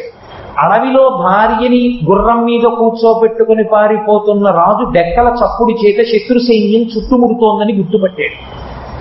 ఇప్పుడు నీతో కలిసి నేను యుద్ధం చేస్తే నేను మరణిస్తాను, ఎందుకనంటే అంత సైన్యాన్ని ఒక్కడిని ఎదిరించలేదు, నేను మరణిస్తాను. నేను మరణించిన తరువాత వంశాంకురం మిగలకూడదు, కాబట్టి నీ కడుపులో ఉన్న పిల్లవాడిని చంపడం కోసం నిన్ను చంపేస్తారు, నువ్వు నాకు రావలసిన వారసుడు కూడా చనిపోతారు. నిన్ను నేను స్వీకరించింది నాకు సంతానం కోసం, కాబట్టి నా సంతానాన్ని నువ్వు బ్రతికించి ఉంచాలంటే ఒక పని చేయి, అదిగో కనపడుతున్న గుడిసెలోకి నువ్వు పారిపో, నేను దూరంగా పారిపోయి యుద్ధం చేస్తాను. వాళ్ళకి తెలిస్తే వెతుకుతారు నీ కోసం. ఒకవేళ నిన్ను నేను తీసుకొచ్చేశానని తెలియకపోతే ఆమె ఎక్కడో మరణించింది అనుకుంటారు, ఆడది కాబట్టి. కనీసం వంశాంకురం పెరుగుతుంది, తర్వాత ఏం జరుగుతుందో చూద్దాం అన్నాడు. సరేనండి, ఇష్టం లేకపోయినా భర్తని వదిలిపెట్టడం ఆవిడకి ఎంత మాత్రమూ అంగీకారయోగ్యం కాకపోయినా భర్తని విడిచిపెట్టి పక్కన ఉన్నటువంటి ఒక గుడిసెలోకి వెళ్ళిపోయింది. శత్రు సైన్యం రానే వచ్చింది, మహారాజు వాళ్ళతో యుద్ధం చేశాడు, వాళ్ళ చేతిలో మరణించాడు. మరణించిన తరువాత ఈమె ఒక కొడుకుని కని ఈమె చనిపోయింది. ఈమె చెప్పలేదు నేను ఎవరు అన్న విషయాన్ని చెప్పలా. ఒక మహారాణి, నేను ఒక రాజ్యాన్ని ఏలిన రాజు భార్యని, కష్టంతో ఇక్కడికి వచ్చానంది, ప్రసవవేదన పడింది. ఒక బోయవాని తల్లి ఆ గుడిసెలో ఉంది, బోయవాడు వేటకెళ్ళాడు, ఆమె పిల్లవాణ్ణి కంది మరణించింది. ఈ పసికందుని బోయవాని కుటుంబం పెంచి పెద్ద చేసింది. వాడు అడవిలో 100 మంది పిల్లలతో ఆడుకుంటూ ఉండేవాడు, ఒంటి నిండా ధూళి పట్టి ఏదో జంతు చర్మం కట్టుకుని ఆ పిట్టల్ని వాటిని కొట్టుకుంటూ మాటలు కూడా సరిగ్గా రాకుండా తిరుగుతుండేవాడు. ఒకానొక నాడు ఓ 13-14 సంవత్సరములు దాటిన తర్వాత మంత్రి ఆలోచించాడు, మహారాజు వెళ్ళిపోయినప్పుడు తన భార్యని కూడా తీసుకుని వెళ్ళాడు, అదృష్టం బాగుండి ఉంటే ఇప్పటికీ ఆ పిల్లవాడు యోగ్యమైనటువంటి స్థితిని పొంది ఉండాలి, ఎక్కడున్నాడో వెతుకుతాను, ప్రజలు విసిగిపోతున్నారు ఇతని పరిపాలనతో, కొత్త రాజుతో. ఇప్పుడు మంత్రి వెతకడం మొదలుపెట్టాడు. రాజు పోలికలతోనే ఒక పిల్లవాడు అరణ్యంలో కనపడ్డాడు. పల్లెటూరు వాళ్ళకి అబద్ధాలు మోసాలు తక్కువ, పట్టణాల వాళ్ళకున్నంత మోసం పల్లెటూళ్ళ వాళ్ళకి తెలియదు. అందుకని ఆ వృద్ధురాలి దగ్గరికి వెళ్ళి అడిగారు, ఈ పిల్లవాడు నీకు ఎక్కడ దొరికాడు చెప్పమన్నాడు. ఆవిడంది, ఇప్పుడో ఒక రోజు అకస్మాత్తుగా ఒక స్త్రీ ఈ గుడిసెలోకి వచ్చి ప్రసవవేదనతో ఉన్నానని బిడ్డని కంది, ఇదిగో ఆమె నగలు కూడా దాచాను, ఈ పిల్లవాడిని నేను పెంచుతున్నాను, పెంచిన ప్రేమ, అందుకని వాడంటే నాకు ప్రీతి. ఓ వీడే రాజకుమారుడు, అసలు వారసుడు వీడే రాజ్యానికి. వాడిని పట్టుకుని తీసుకుపోతున్నాడు మంత్రి. ఒరే, నీకు విద్యాబుద్ధులు చెప్పిస్తాను రా, నీకు యుద్ధ విద్యలు నేర్పిస్తాను, నువ్వు రాజ్యం ఏలవలసిన వాడివిరా, అంతఃపురంలో ఉండవలసిన వాడు. వాడు గింజుకుని అన్నాడు, కాదు, నాకు అదేం తెలియవు, నాకు అదిగో వాళ్లే స్నేహితులు బంధువులు, ఆవిడే నా అమ్మ, ఆయనే నా తండ్రి, అదిగో ఆవిడే మా నాయనమ్మ, నేను ఇక్కడే ఆడుకుంటాను, నన్ను వదిలేయండి అని ఏడిచాడు. మంత్రి వాడిని తీసుకెళ్లి వాడికి విద్యాబుద్ధులు నేర్పించి యుద్ధ విద్య నేర్పించి, నువ్వు ఇంతటి వాడివిరా, నీ యథార్థ స్వరూపం ఇది, నువ్వు రాజకుమారుడివి, నీకు తెలియక నువ్వు బోయవాడిని అనుకుంటున్నావు అన్నాడు. ఇప్పుడు ఆ పిల్లవాడు తెలుసుకున్నాడు, నేను రాజకుమారుడిని. సరే, తర్వాత యుద్ధం చేశాడు, రాజు అయ్యాడు, పక్కన ఉంచండి. ఇప్పుడు కొత్తగా మంత్రి గారు ఆ పిల్లవాడికి ఏమైనా కొత్త సత్యాన్ని చెప్పారా? వాడు ఎరుకలో లేకుండా పోయినటువంటి విషయాన్నే వాడి ఎరుకలోకి తెచ్చారా? వాడు రాజకుమారుడే, కానీ వాడికే ఎరుకలో లేదు నేను రాజకుమారుణ్ణని. నేను రాజకుమారుణ్ణని ఎరుకలో లేకుండా పోయినటువంటి ఒక పిల్లవానికి తిరిగి నువ్వు రాజకుమారుడవని గుర్తు చేసి తీసుకొచ్చి సింహాసనం మీద ప్రతిష్ఠించిన మంత్రిలా, తన వాక్కుల చేత నేను జీవుణ్ణి అనుకుంటున్నటువంటి శిష్యుని యొక్క జీవత్వాన్ని పోగొట్టి జీవ బ్రహ్మైక్య సిద్ధి కల్పించి నేను బ్రహ్మముననేటటువంటి స్థాయిని మళ్ళీ పొందగలిగినటువంటి స్థితిని, ఆ అనుభవాన్ని ఇవ్వగలిగినటువంటి వాగ్ధురీనుడు గురువు. కాబట్టి గురువు చేసేది ఆత్మోన్నతి. గురువు ఏం చేస్తాడు అంటే, గురువు గారిని నమ్ముకుంటే ఇంకో 10 రూపాయలు వస్తాయి, గురువు గారిని నమ్ముకుంటే వ్యాపారంలో లాభాలు వస్తాయి, గురువు గారిని నమ్ముకుంటే డబ్బులు వస్తాయి అనుకుంటే, గురువు గారి ఆశీర్వచనాలన్నీ లౌకిక ప్రయోజనాలకే అనుకుంటే ఆ శిష్యుడు అధమమైన స్థాయిలో ఉన్నాడని గుర్తు. అలాగని ఆశ్రయించకూడదా, గురువుని కోరకూడదా? మరి దశరథుడు కూడా కొడుకుల కోసం వశిష్ఠుడి దగ్గరికి వెళ్ళలేదా? గురువు బ్రహ్మము ఒక్కటైనప్పుడు గురువుని ఆశ్రయించవచ్చు, తప్పులేదు. కానీ ఇక 24 గంటలు అదే ప్రయత్నం మీద శిష్యుడు వెళ్ళనూకూడదు, 24 గంటలు అదే తప్పింకోటి చేయకుండా గురువు ఉండనూకూడదు. గురువు ప్రధానమైన కర్తవ్యం ఏది? బోధ.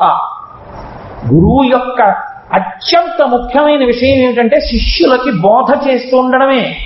శాస్త్రాంతర్గతమైనటువంటి విషయమును నిరంతరము బోధ చేసేటటువంటి లక్షణం ఉన్నవాడెవరో ఆయన గురువు. కాబట్టి ఇప్పుడు అదిగో అటువంటి గురువు ఏదైనా ఇవ్వగలిగినటువంటి వాడు, పరమేశ్వరుడు మోక్షమే ఇవ్వగలిగినటువంటి వాడు ఒక చిన్న ప్రయోజనాన్ని ఎందుకు కల్పించలేడు? కల్పించగలడు. అలాగే గురువు కూడా మోక్షాన్ని, జ్ఞానాన్ని, ఆత్మసాక్షాత్కారాన్నే ఇప్పించగలిగినటువంటి వాడు, అటువంటి బోధ చెయ్యగలిగినటువంటి వాడు చిన్న చిన్న కార్యాలను ఎందుకు చెయ్యలేడు? ఆయన బ్రహ్మము యొక్క స్థాయితో నిలబడి ఉంటాడు కాబట్టి తన సంకల్పము చేత చెయ్యగలిగి ఉంటాడు. అందుకే గురువునకు శరీర సంబంధం ఉండదు. గురువు గారు శరీరం విడిచిపెట్టేసిన గురితో ధ్యానం చేస్తే గురువు గారి యొక్క అనుగ్రహము చేత శిష్యుడు ఉద్ధరింపబడుతుంటాడు. అన్ని వేళలా గురువు గారు శరీరంతో లేరని బెంగపెట్టుకోవలసిన అవసరం ఉండదు. ఇవాళ పరమాచార్య స్వామి వారు శరీరముతో ఉండి ఉండకపోవచ్చు. పరమాచార్య స్వామి వారు శరీరంతో లేకపోయినా వారి పాదములను నమ్ముకున్న వారిని పరమాచార్య స్వామి వారు ఎప్పుడూ రక్ష చేస్తూనే ఉంటారు. వారికి ఉపాధి ఏదో ఒక పని చెయ్యడానికి ఉపకరణము, చెయ్యకుండా ఉండడానికి ఆయనకి నిస్సత్తువుగా నిలబడిపోవడానికి ఒక వైక్లభ్యము ఎప్పుడూ కాదు. ఆయన పరిపూర్ణుడైనటువంటి ఆత్మ. అందుకే నేను మీకు ఒక ఉదాహరణ చెప్తాను. దక్షిణ దేశంలో శంకర శాస్త్రి గారిని ఒక ఆయన ఉండేవారు. ఆయన గొప్ప సంస్కృత భాషాభ్యాసం చేసి సంస్కృతాన్ని బోధ చేస్తూ ఉండేవారు. ఆయనకి ఆయుర్వేద శాస్త్రంలో కూడా ప్రవేశం ఉంది. ఆయుర్వేదంలో కూడా ప్రవేశం ఉన్నటువంటి శంకర శాస్త్రి గారు ఒకనకొకప్పుడు ఒక మిత్రుడి ఇంటికి వెళ్ళారు. ఆయనకి వెక్కిళ్ళు వస్తున్నాయి. అవి ఎంత ఇబ్బందికరమో అందరికీ తెలుసు. వెక్కిళ్ళు వస్తే ఏదో కాసిన మంచినీళ్ళు తాగితే తగ్గుతాయి, కొందరికి అదొక వ్యాధి. అది ఎంతకీ ఆగట్లేదు. ఎంతకీ వెక్కిళ్ళు ఆగకపోతే నిద్ర పట్టదు, ఎంతకీ వెక్కిళ్ళు ఆగకపోతే గుండెంత నొప్పి వచ్చేస్తుంది, ఆగట్లేదు నొప్పి. ఈయనకి ఆయుర్వేదం తెలుసు కదా అని ఆయన అడిగాడు ఆ స్నేహితుడు, అయ్యా మీరేమైనా పరిష్కారం చెప్పండి వెక్కిళ్ళు తగ్గడానికి అని. ఆయన అన్నారు, నాకేం పరిష్కారం తోచట్లేదే అని వెళ్ళి కూర్చుని గాయత్రి చేసుకుంటున్నారు ఏట్లో స్నానం చేసి. ఆయనకు ఆ రోజున గాయత్రి మంత్రం మీద మనస్సు నిలబడలేదు. ఏమిటి నా స్నేహితుడు ఇలా ఉన్నాడు అని ఆయన తన గురువు అయినటువంటి సచ్చిదానంద శివాభినవ నరసింహ భారతీ స్వామి వారిని ప్రార్థన చేశారు. శృంగేరి పీఠానికి ఆయన ఆధ్యక్షం వహించారు. ఆయన శిష్యుడు చంద్రశేఖర భారతీ స్వామి వారు అప్పటికి పీఠాధిపత్యంలో ఉన్నారు. ఆయన శరీరం విడిచిపెట్టేశారు. సచ్చిదానంద శివాభినవ నరసింహ భారతి ఆయన గురువు గారు, ఈ శంకర శాస్త్రి గారి. ఆయన్ని ప్రార్థన చేశారు గురువు గారిని. ప్రార్థన చేసి గాయత్రీ మంత్రం చేసుకుంటున్నారు సంధ్యావందనం చేసి. ఇంత గొప్ప పండితుడికి గాయత్రీ మంత్రం జ్ఞాపకం రావడం మానేసి అస్తమానం భూమా గద్యో ప్రసాదాత్ అన్న మంత్రం గుర్తొస్తుంది. ఏది ఈ మంత్రం గుర్తొస్తోంది అని ఎలాగోలా కష్టపడి గుర్తు తెచ్చుకుని గాయత్రి చేశాననిపించుకుని పూర్తి చేసేసి లేచిపోయారు. లేచిపోయి ఇది ఎక్కడది ఈ మంత్రం అస్తమానం ఇదే జ్ఞాపకానికి వస్తోందని ఆలోచిస్తే ఇది బ్రహ్మసూత్రాల్లో ఉంది అని గుర్తొచ్చింది. వెడుతూ స్నేహితుడు ఇంట్లో పుస్తకం తీసుకుని చూశారు. ఎందుకు నేనేదో పొరపాటు చెప్తున్నాను ఇలా గుర్తొస్తోందని చూస్తే మధ్యలో ప్రసాదాత్ అన్న మాట వదిలేశారు. భూమా దధ్యో ప్రసాదాత్ అన్న మాటలో ఆ ప్రసాదాత్ అన్న మాట విడిచిపెట్టి చదువుతున్నారు. ఇప్పుడు ఆయన సరే విషయం తెలిసింది కదా అని ఏమిటి నా స్నేహితుడికి తగ్గట్లేదు, ఒకసారి చంద్రశేఖర భారతీ స్వామి వారి దర్శనం చేద్దామని ఆయన దగ్గరికి వెళ్ళారు. వెళ్ళి నమస్కారం చేసి నా మనసు అన్యంగా ఉందండి, ఇవాళ గాయత్రీ మంత్రం కూడా నా మనస్సు సరిగ్గా పట్టుకోలేకపోయింది. కారణం ఏమంటే స్నేహితుడికి అనారోగ్యంగా ఉందంటే మీకు ఆయుర్వేదం తెలుసుగా చెప్పపోయారా పరిష్కారం అన్న. నాకేం పరిష్కారం దొరకలేదు. అప్పటికీ నేను సచ్చిదానంద శివాభినవ సింహ భారతీ స్వామి వారిని ప్రార్థన చేశాను. విచిత్రం ఏమిటంటే బ్రహ్మసూత్రంలో మంత్రం నాకు జ్ఞాపకం రావడం మొదలెట్టింది, అది నాలుక మీద నర్తించింది. ఆయన అన్నారు, ఆచార్య పురుషులు మీరు ప్రార్థన చేస్తే ఊరుకోరు, గురువు గారు మిమ్మల్ని అనుగ్రహించుంటారు, మీరు జాగ్రత్తగా ఒక్కసారి దాన్ని ఆలోచించి చూడండి ఏ కారణం ఉందో అన్నారు. దధి అన్న శబ్దం ఉంది కదూ, పెరుగు పట్టించండి. దధి అంటే పెరుగు కదూ, పెరుగు పట్టిస్తే ఎక్కిళ్ళు తగ్గుతాయేమో, పెరుగు పట్టించండి. ఎంత పెరుగు పట్టించాలి? మందుగా ఇచ్చేటప్పుడు ఔషధిగా ఇచ్చేటప్పుడు అనుపానం అంటే ఇంత ఇవ్వాలి అని. ఎంత పెరుగు పట్టించాలి? భూమా సావా అనుందిగా, ఎక్కువ పెరుగు తాగించండి అన్న. అంటే అలాగంటారా, అందుకు నాకు ఆ మంత్రం గుర్తొచ్చిందంటారా అని గురువు గారు చెప్పారు కదా అని చెప్పి వెళ్ళి బాగా పెరుగు తాగించారు స్నేహితుడు. తగ్గిపోయేవి తెల్లబోయి ఇదేమిటి వెక్కిళ్ళు తగ్గిపోయి అసలు నిజంగా వెక్కిళ్ళు తగ్గడానికి పెరుగు తాగాలని ఉందా ఆయుర్వేదంలో అని ఆయుర్వేద శాస్త్రం తీసి చూశారు. అదే ఉంది. బ్రహ్మసూత్ర భాష్యంలో ఆయనకి తెలుసున్న మంత్రాన్ని నాలుక మీద నర్తింపచేసి గురువు శిష్యుడు ఒకే స్వరూపం మారుతుంది. గురు హృదయాన్ని శిష్యుడు గుచ్చుకుంటాడు. ఆచార్య పురుషులు మీ నోట అది ఎందుకు చెప్పించారో అని బ్రహ్మసూత్రాల్లో ఉన్న మంత్రాన్ని ఆయుర్వేద మంత్రంగా మార్చి చెప్పారు చంద్రశేఖర భారతీ స్వామి. అంతే, పెరుగు తాగితే తగ్గిపోయింది. ఆయుర్వేదంలో అదే ఉంది, పెరుగు తాగమని. ఉద్ధరించలా?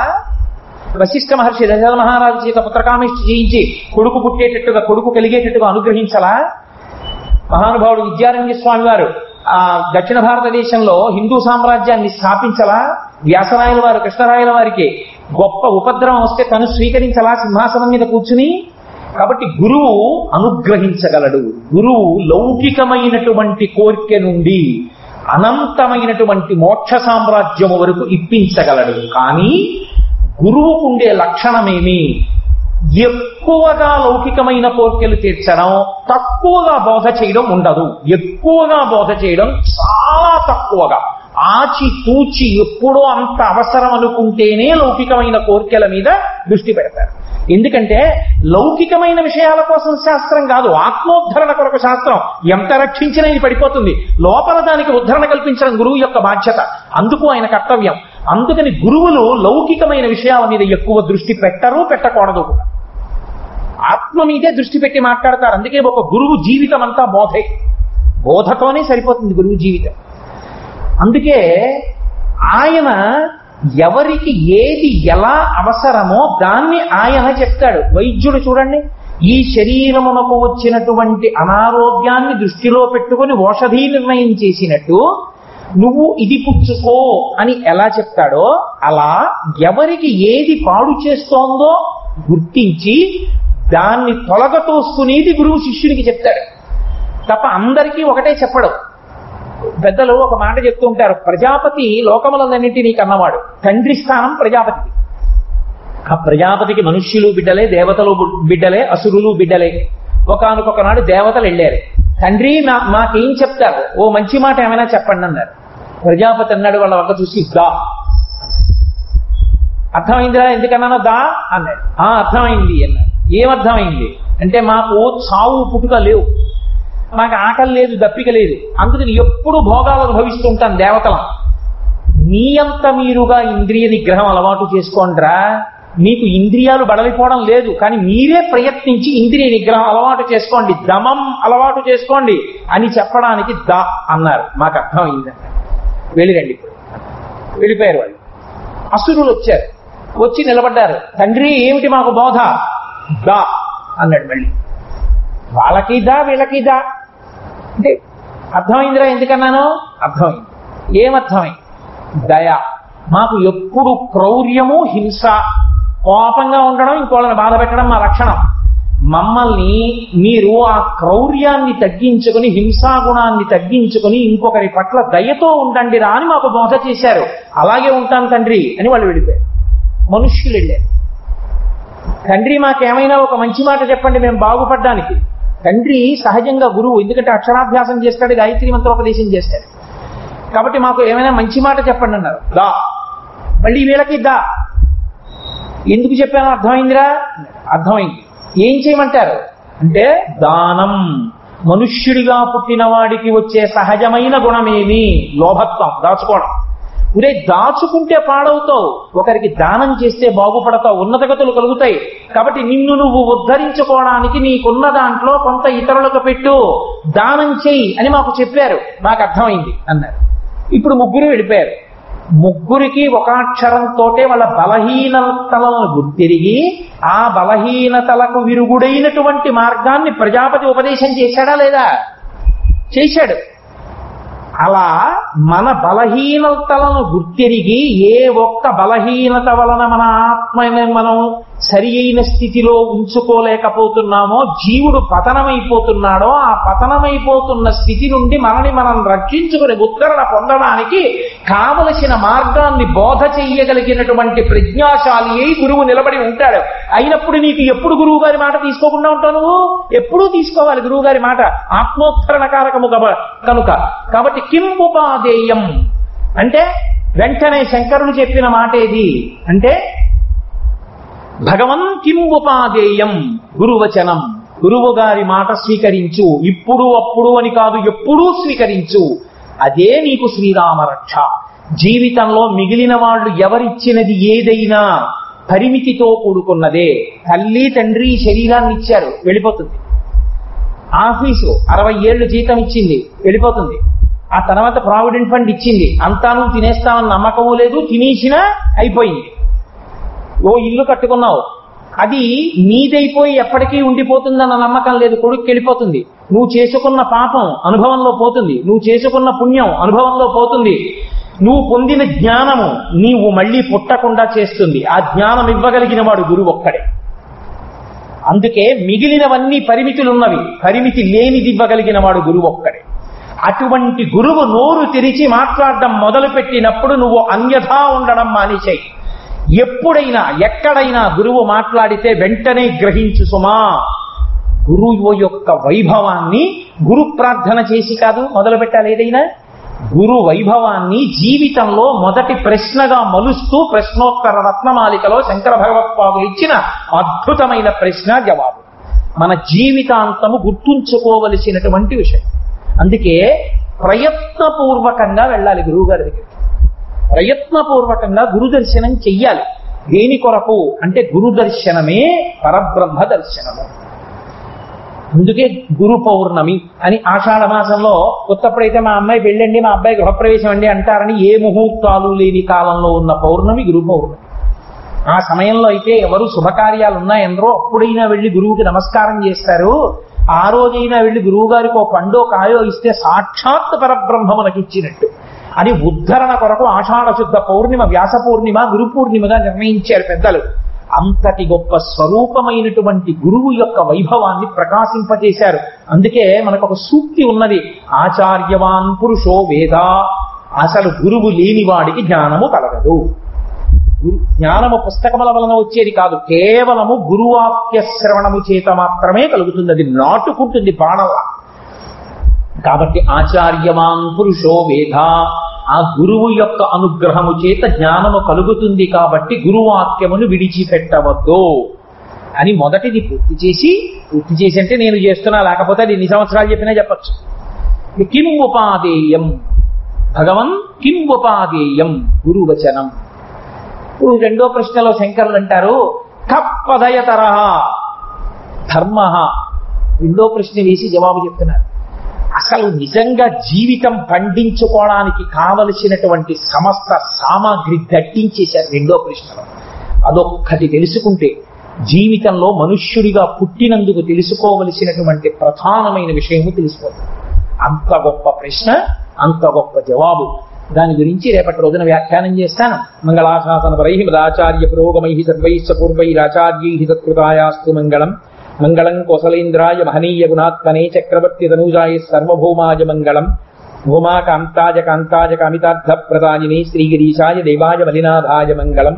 కరచరణకృతం వా కర్మవాక్కాయజం వా శ్రవణనైరజం వా మానసం వాపరాధం విహితం వా సర్వమేత్తక్షమస్వా శివ శివ కరుణాబ్ధే శ్రీ మహాదేవ శంభో.